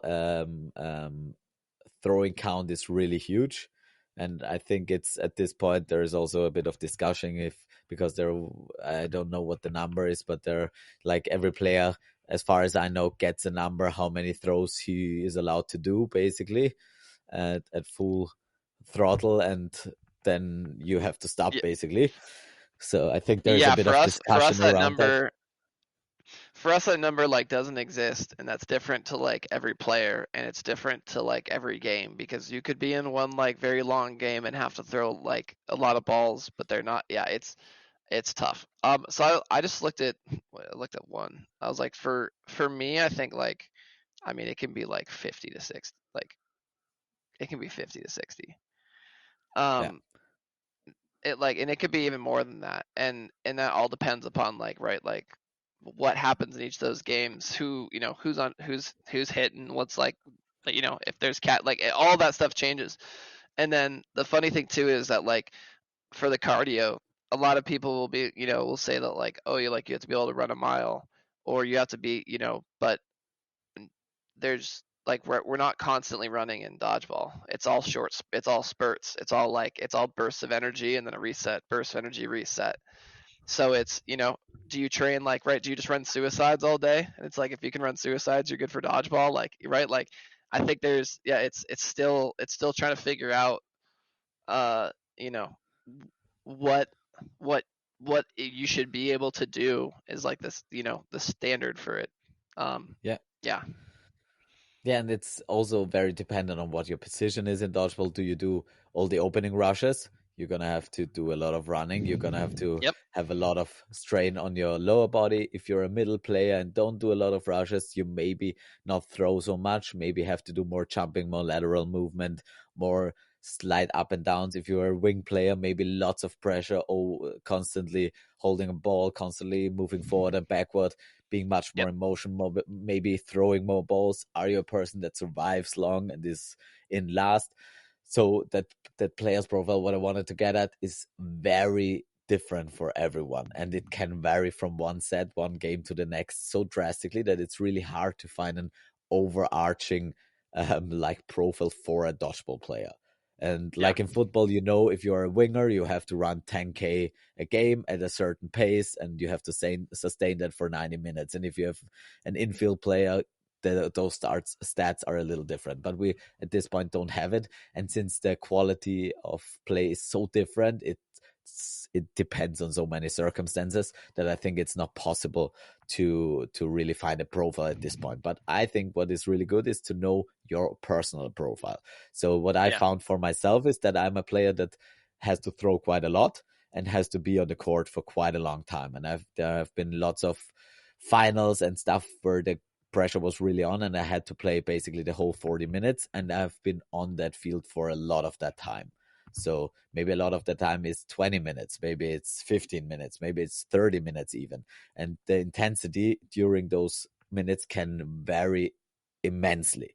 So, but basically, I took it for myself and said, okay, what's the most amount of a strain that's gonna be needed from me, which is around 40 minutes of of different intensities of exercise. So what I Yep. try to do in my workouts for cardio especially is to find a good base layer of cardio so that I can go 40 minutes without a break at a certain intensity, because that for once give you the endurance to do it, but also which is really important in dodgeball is to recover quickly so that you can, maybe you have that game where you're in a 1v4 and you have to constantly move and you're done and you have 3 minutes, especially in foam, maybe 7 minutes of a lot of exertion, and then you have maybe half a minute to recuperate, maybe a minute to recuperate and get into that next set. So I think it's really important to use those little breaks in dodgeball to recover fast, to be able to sustain over a long period. Then the second thing is the throwing, the dodging. As you said, if you get more tired, the dodging becomes sloppy. If the dodging becomes sloppy, you're done. So keeping a certain intensity threshold where you can go for 40 minutes and still in the last second of the last set be able to make that dodge, that catch, that hit, that is really important. So it doesn't matter to me if you can hit 100 kilometers throw once. What matters to me is, can you do it after 1 week of playing dodgeball and you're in a 37th minute? That's where I want to Yep. know how fast you can still throw and how your shoulder holds up.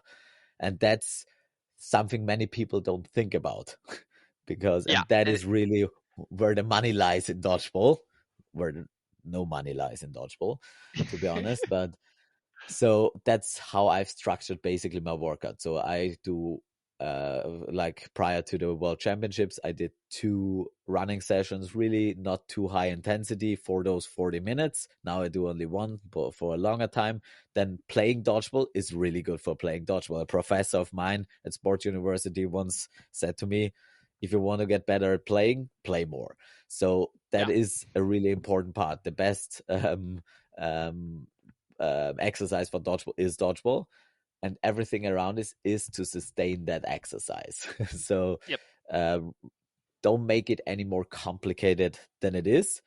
And there is a lot of fancy stuff, and if you like it, do it. But whether it's biking, whether it's running, whether it's swimming, it doesn't really matter as long as you also get your dodgeball practice in. It's going to translate quite well. And overall athleticism is important, and then really knowing what you need from your body and how long he has to sustain it, and then building that routine around that is, I think, really important. Yeah. Yeah. Good. So now that you've been training for 7, 8 years in the gym, what is stuff that you really enjoy about it, and what is stuff you really hate about it? Um, I still hate single leg stuff because Oh yeah. I think doesn't everybody hate single leg stuff. It's always it's always just so like it's just so humbling. It's just it, like checks your ego every time. You're like my leg doesn't even want to like bend a little bit, and so I'll start off with that, but I mean I love kind of all of the new challenges that I'm finding out, like new things that you can do, right? Like once something gets too easy, there's always a different way that like you can make it harder, or there's like a different element that you can add, or like right, like you can increase the weight. So I think I've loved the fact that you can continually push yourself, and it has so many more benefits outside of dodgeball too, right? Like just you're generally healthier, like you could do a lot more stuff. Everything's easier when you can lift a bunch of heavy things, right? So it's it's I think I've just loved the journey, the progress, and the content, like right, like the part about it that you got to continue it, right? It doesn't stop. So just continuing that on is definitely the my favorite thing now. Yeah. I think that's a really important part. Like that famous Chinese quote, the journey is the goal. For working out, that really is so important. Just not fixate on a goal. Just really try to enjoy the process to the extent you can. Because obviously it's not fun. Dodgeball is fun. Working out is not fun in particular. At least I think so. I really enjoy it, and I enjoy the feeling it gives me, and I enjoy what it makes possible for me personally, and enjoy maybe the pump afterwards, or the maybe the deadlift PR. There are certain stuff that I really enjoy, but it's not fun. I'm not in there and I'm like, woo, this is really great. Planking for another minute. Doing pull-ups. That is not Yeah. something that's inherently fun to me. But if you zoom out a little bit and really enjoy your body being able to move that way, enjoying the progress of seeing your body develop, enjoying the progress of seeing your mind develop, like your willpower develop, that you, even though you had no motivation whatsoever, the weather was bad, you didn't feel well, and you got yourself to get to the gym and get something going, that is something you can take, or I personally can take a lot of pressure, a lot of pleasure from. And that is something you really have to be mindful of. Now I'm a dad of two kids. It's also really good to get out of the house sometimes. So you maybe find your motivation somewhere else, and maybe that's something you're gonna start to enjoy a little bit as well. So it's just time for yourself, and maybe you will listen to a podcast. Maybe it's everything dodgeball, and then you're doing great. Maybe you listen to some music, maybe not, but just find something to make the whole process enjoyable. Because I feel like sometimes, and I've been at that point with running, to be honest, we are just like, I don't like working out in the gym. It's inside, the air quality is not good, it's not fun. And that's where we stop it. And I think that is just a little bit of a lazy excuse, because working out is not fun. And in the beginning, it's really not fun, because the first time you go there, you don't know what you're doing. It's going to No. be a bit painful, uncomfortable.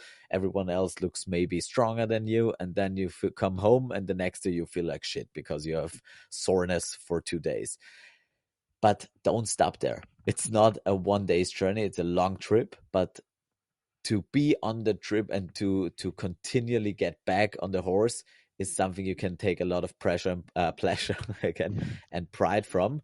And also, that is the toughest part of working out. I feel like that you're always gonna be sick at some point, be somewhere else where you can work out, and getting back into that routine is really hard. So keeping up the routine is the easiest part. So if you can do, just keep to the routine. And even if there's a Wednesday and your legs are tired, or you have a swollen ankle or a broken thumb, maybe do something else, but get in the gym and do something, and you're gonna be um, just more happy in the long time. And you're gonna stop at some point, and it's gonna be fine. But really try to go and get back on that horse as fast as possible again, and you're gonna have a much better time.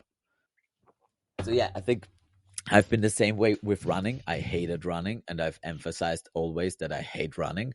But then I had two kids and a world championship coming up, and I was like, okay, I have no idea how to get the time to get in the shape I want to be without running. So I just Yeah. said, okay, from now on out for the next half year, I'm gonna go running twice a week, whether I want to or not. And I didn't miss one single week. And when I was a little bit ill, I moved it to a day later. And sometimes it was, I had to run Saturday and Sunday to get it in on the week. But really hold yourself accountable to something, and then take a lot of pride from achieving that, because that is hard. But it gives so much back if you just give yourself the experience of following through on something. And Yep. then all the benefits you reap in the long term gonna be great, but it's not gonna be any more fun. If you go to the gym, it's gonna get heavier. The training gonna get more intense the longer you do it. So never expect it to be easier. The getting up in the morning to do a session before work is never gonna be fun. But the pride to do that is something that can really, really help you. And also maybe sustain you in other areas in life, and help you with the nutrition, help you with the not drinking or whatever.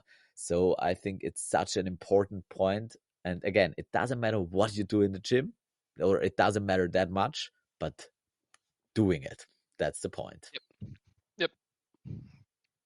No, I think there's that's a good end point for that specific thing. So um I feel like maybe you've been playing pretty much every ball type there is since you've been playing for 13 years and started with cloth. Mhm. So do you think like there is something specifically to cloth, foam, maybe rubber or something else that you would like emphasize in the gym, maybe for the throwing of a foam ball compared to a cloth ball? Is there something you would like think is important to like take into account for gym work or work all around?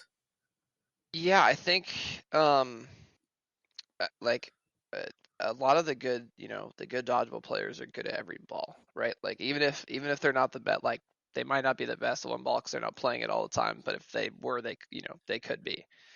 So I think like right, the consistent things there are that they have the good throwing mechanics. So um,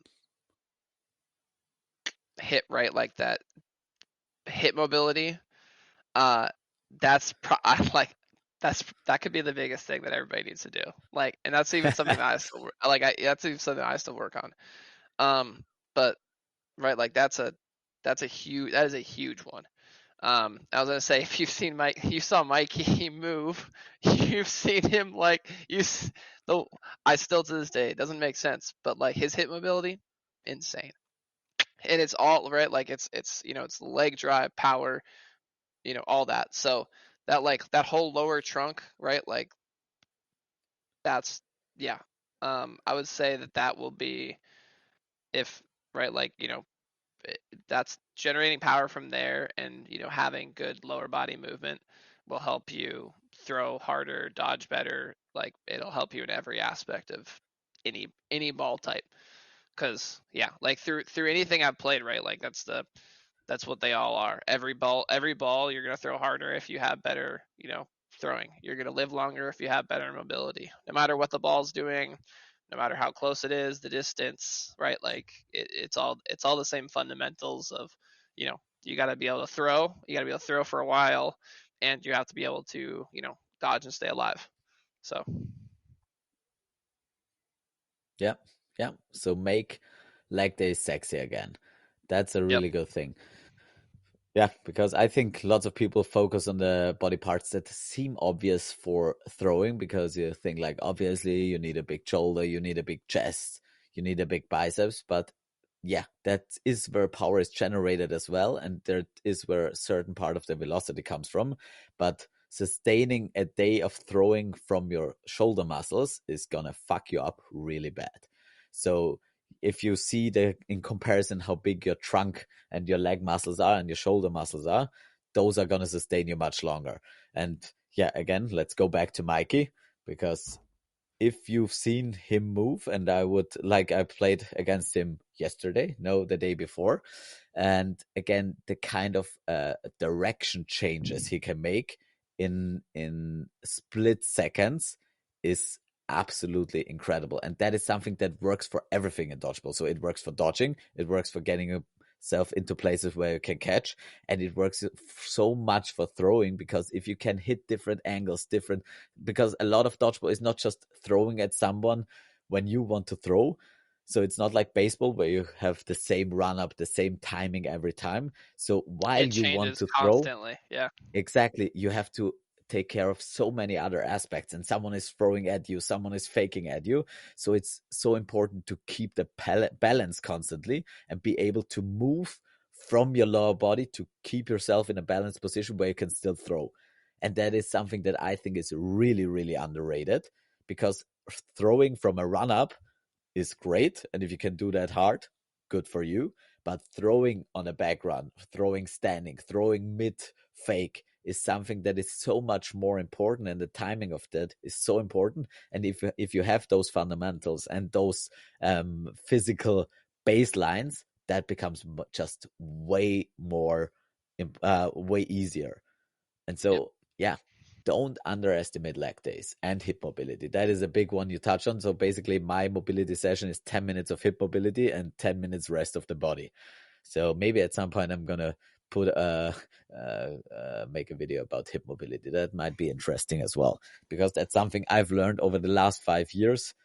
The more mobile your hips are, the better life is in any athletic endeavor. Yeah. Yeah, like everything that you do in dodgeball, right? Like if you're down, you have to get up faster. If you have better hip mobility, you're gonna be able to move faster, right? Like if you need to dodge, like you need to move your legs, like hip everything is hip mobility. Yep, throwing hip mobility. Yeah, there's very little we do in dodgeball that we do not need our hips for. Absolutely.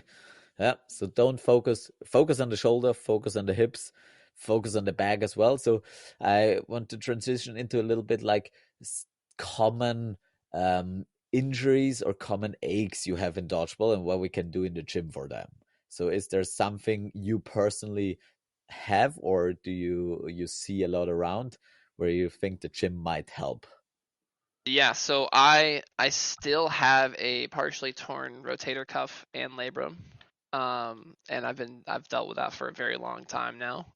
And the only way that I'm able to like keep throwing and like the craziest thing was that happened and I lost some speed, but then now I'm throwing harder than I even was then. So it was strengthening all of those like muscles around the shoulder, all the stabilizers, and uh that's all from the bands. And so that's helped prevent it since if I was doing that beforehand, if I was doing that before, the tears probably wouldn't have happened to begin with. But also that was kind of a result of me not warming up properly. So I as I got older, warming up I probably needed to a lot more than I did. And I still just I just pick up a ball and go throw. I'd be like, all right, I'm ready, cool. Like I did not have a good warm up routine. And so I do now. I have like a pretty structured one, right? And that's all a part of those bands. Um, but you know, that's that's those areas where everybody's like, oh, they're like my shoulder hurts when I do this. Like they're like my forearm hurts. They're always like, oh, how do you throw like foam? It ends up hurting. It ends up hurting this. Um, it's always like I can like point to the muscle. I'm like, oh, like right, that hurts right there. I was like, oh yeah, that one. And it's all those stabilizers. It's all those small, tiny twitch muscles around your shoulders that like you never think you need. You never push until you've thrown a dodgeball for an hour or 2 hours. Then you're like, yeah, like my arm hurts now. So I would say, to avoid that, like right, like any tears, anything like that's going to be the most common injuries that any dodgeballer is going to have, and as for a lot of people, like it stopped careers. So um, you don't to avoid those, right? Like warm up properly and do find a shoulder routine, find like shoulder care routine for yourself, and consistently do it, right? Like keep your shoulder like right, like a well-oiled machine. If you stop oiling it, it's gonna stop. It's gonna get rusty. It's the same. It needs to continuously move to stay working. Yeah. Good. That's a really good point. And as a physio, I have to um, talk a few seconds about that because, as you said, you had a rotator cuff injury. It's often the supraspinatus that tears the first in Yep. throwing athletes, and the labrum, especially the ventral, so the anterior point, often suffers as well. So the thing is that is something that is very commonly seen in baseball. Obviously, elbow injuries are also very commonly seen in baseball. And I think it's quite interesting, like the literature changed on that quite a lot over the last 20 years. And in the past, everything had needed surgery. And then there came some studies out. So this is not medical advice at any point, but just some information. And if you have any problems, please consult your medical advisor, your physio, or your doctor. But just some educational stuff that it's really important, like the rotator cuff is basically the shoulders around the muscles around the shoulder joint. So the stabilizers that directly connect basically the humerus, like your upper arm, to the shoulder joint and the shoulder blade and the shoulder girdle. And then around you have the big deltoids and the chest muscles, like the pectorals and the latissimus, and then your arm muscles. And those are the ones that really do the throwing motions that generate a lot of power. But basically, the shoulder is such a mobile joint, and you have so much degrees of of movement that those little muscles really need to always help to keep the arm in the joint basically and keep it centered in the right position. So if those don't work properly, you're gonna have a bad time throwing. And those are really tiny muscles compared to the rest of your body. So it's really important to train them. And the thing is, band stuff is amazing for that, but you can never isolate those muscles. So every stuff you do with your shoulder, every training you do with your shoulder, if it's controlled and if it works the whole shoulder, will work those muscles as well. So also like military press or side raises really work those muscles as well. So the shoulder bands are really important, but it's not the only thing you can do. And as you said, a torn rotator cuff muscle is not the end of your career. The thing is, lots of baseball players have torn supraspinatus muscles, and there is still an argument about how that happens and whether maybe it's even an adoptive thing, because there have been lots of studies where people without any shoulder issues have done an MRI and had torn muscles in there and still didn't even feel it. And sometimes you have a shoulder that hurts from throwing and you make an MRI and they say, oh, you've torn your muscle, but maybe that happened 2 years earlier and it has nothing to do with that. So a torn rotator cuff or an injured rotator cuff doesn't have to be the end of your career at all. But what is really important is the point you said. Warming up is so important for the shoulder because just muscles function much better when the tissues and your body is warm, because the tissues are just way more flexible and move better, and like your nerve endings are much happier, and that's why it feels so much better when your shoulder is properly warmed up. So really warming up that shoulder is just a matter of getting it to the temperature it needs and getting those muscles to coordinate and fire at the proper time. So that is the most important thing for throwing, and that is something, even though it works out for younger players, never throw over 80% without warming up your shoulder. I think that is we've all done it in winter. We formed a snowball and just ripped it and then our arm fell off, or maybe a stone on the lake. At this point, I'm so conscious of that, I will not throw anything before I warm up my shoulder. I'm very specific about that, but maybe I've been just injured by having seen too much shit. And I've had shoulder injuries as well, even though I've never done an MRI on my shoulder. My shoulder is currently really in a very good place, knock on wood, but that's just something you always have to be conscious about.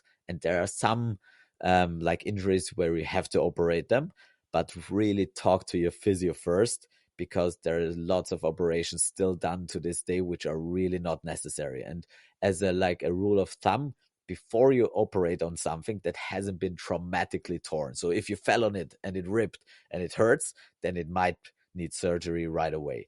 But if you've been playing for a long time and had an ache and it got worse and worse, and then at some point they're like, I can't throw anymore, then really lay off the throwing and give yourself at least 3 months to rehab it properly before going back to throwing hard. And you can still throw in that time, but really reduce the amount of throwing you do and the intensity below the pain threshold to really give your shoulder an injury.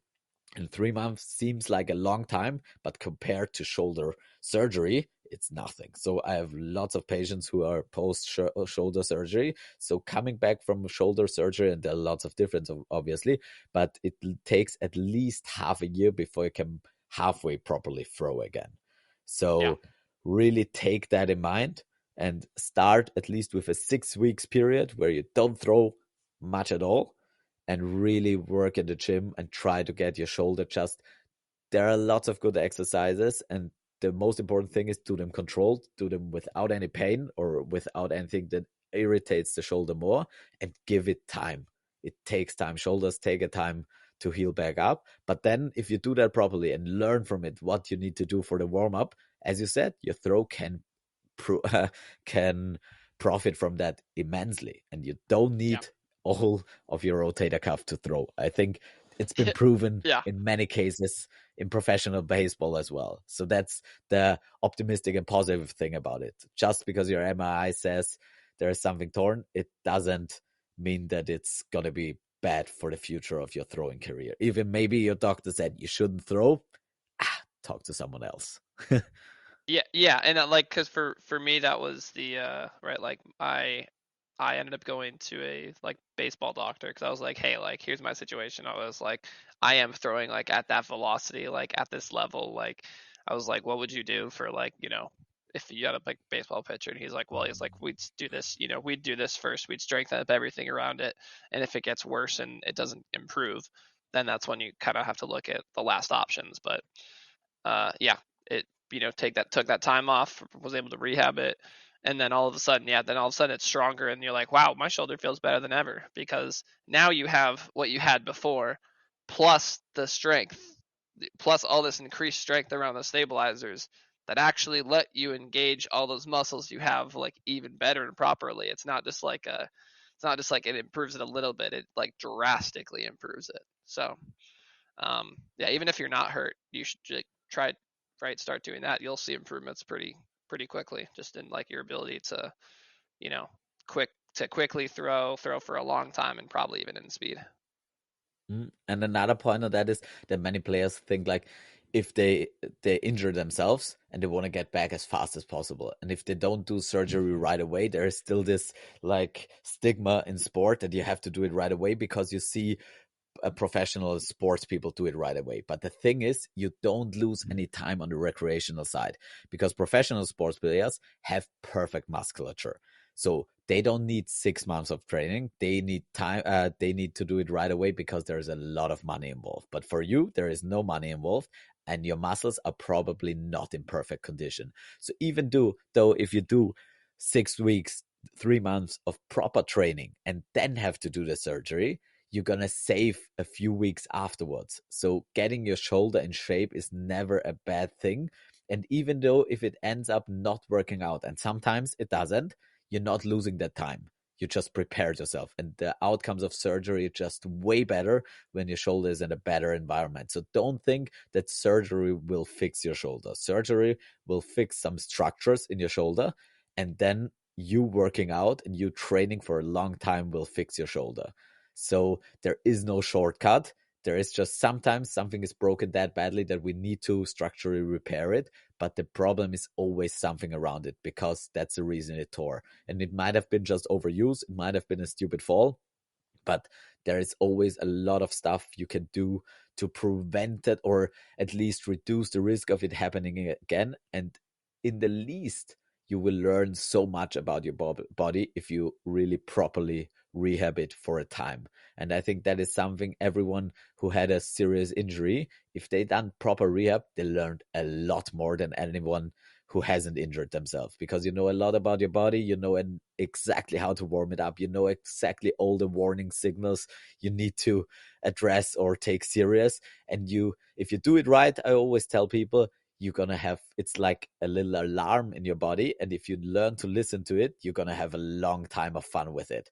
But Yeah. otherwise it's just a matter of time. Whether it happens earlier or later, you're gonna get injured because the un improper behavior was there in the end.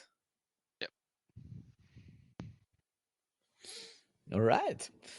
So we hit the 2 hours mark. Went by quite fast. I think we could talk about this for ages longer, but I think it's 1 o'clock for you right now, right? Or 2 o'clock or something. 1:30, close to 1:30. Okay.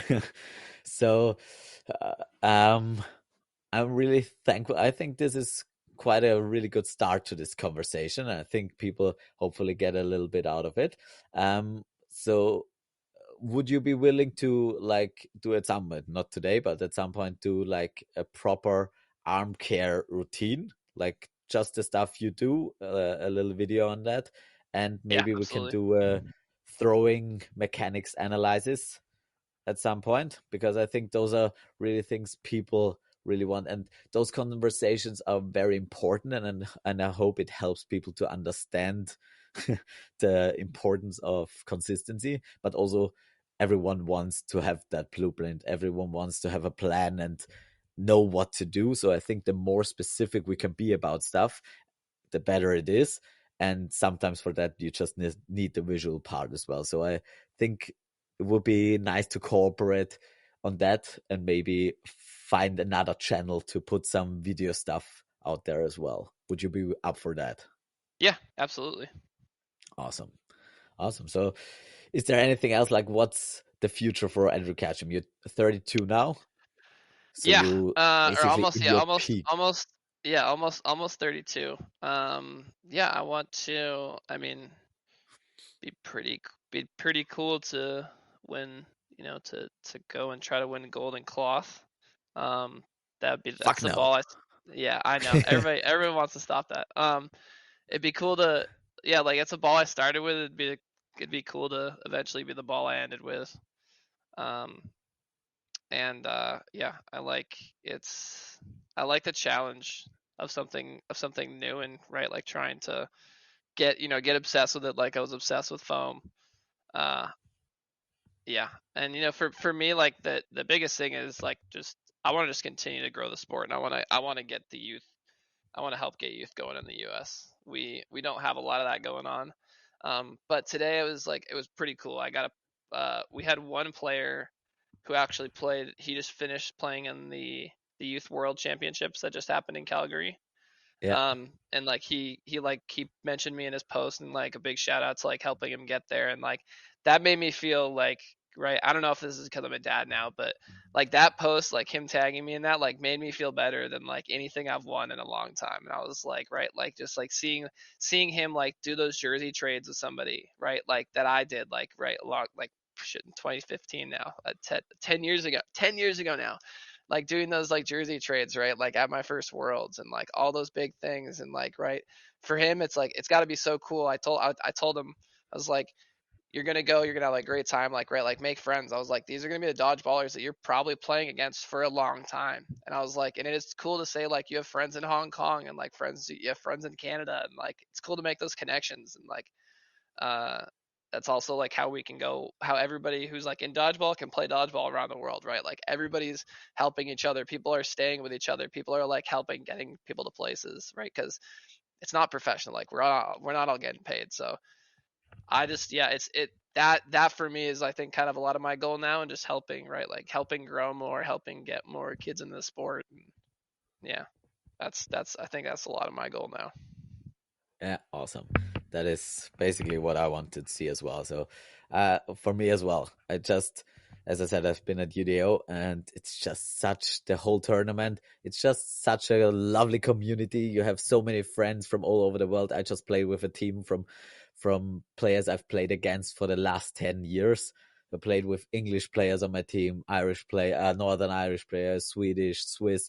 So just all the nationalities, and it's been just such a blast connecting with everyone, and it's a big family now, and it's growing all the time, but it's just such a good community still. And I feel like, as you said, we have friends all around the world. We can play dodgeball anywhere we want, and dodgeball is at a really, really good place, I think, socially. And we have to push the youth aspect a lot, and also the professionalism, and hopefully not lose that community aspect of it as well, because that Yeah. is something that is very pure and very dear to my heart, and especially the youth. Like, I play now at league with players that are 16 years old and have been playing for 3 or 4 years and are really good. And they are, every training session, they're trying to kill me. And I really have to give everything to keep them from it and Yeah, keep the it domination. pushes you But too. yeah, Yeah. it pushes exactly. And I know 1 year, 2 years, half a year, it doesn't matter. They're gonna overtake me, and I'm really looking forward to that point where I can really like let go of my position and give someone that I've seen grown over all those years and take over and push it to the next level, and maybe find another part of contributing to this sport. And I'm not gonna make it easy on them, be sure about that. So I'm gonna be there pushing them, because I think that is what dodgeball is all about, and making each other better and growing the community in the right way. And we have, like, at the moment, we have a world where there's a lot of stuff going on that isn't that fun. And I think we as a community have a really unique and special place where we really have an international community that is really, really great. And so we don't have to make it great again. We have a great community, and we need to help grow that, and also um, keep it moving in the right direction. and help those youth players who are now at the World Championships or at the Euros to find into that spirit and keep that spirit alive, even though it's going to get more competitive. Maybe at some point money is going to get involved or stuff like that, which is something we all want to see, but also not let go of the good values and norms we have in the whole society. So I'm really looking forward to it. So I plan on being around for a longer time, and it seems like you plan to do that as well, which is great to hear. Yeah. That is awesome. All right, Andrew, then that's it for me. If you have anything else, just say so. But other than that, thanks that I think it took a long time, but in the end, I'm very happy that we made this happen. And Me too. it Yeah, just took I was like, the birth. it Yes, took 2 months, and we took 2.5 hours in the call. So it was like a minute for every month, every month I missed. Yeah, or an hour for every month we absolutely. missed. Yeah, I think that is absolutely fair. I think we're going to continue some stuff in the future. So I let you go to sleep. Hope you have a restful night and your baby lets you sleep as well. I'm going to go and tend to my sick kids at the moment and help my wife Good for luck. once. Good luck. So thank you Yeah. for doing Thank you. this. And for Yeah, everyone absolutely. else, keep throwing those balls. Try not to get caught and take care, everyone.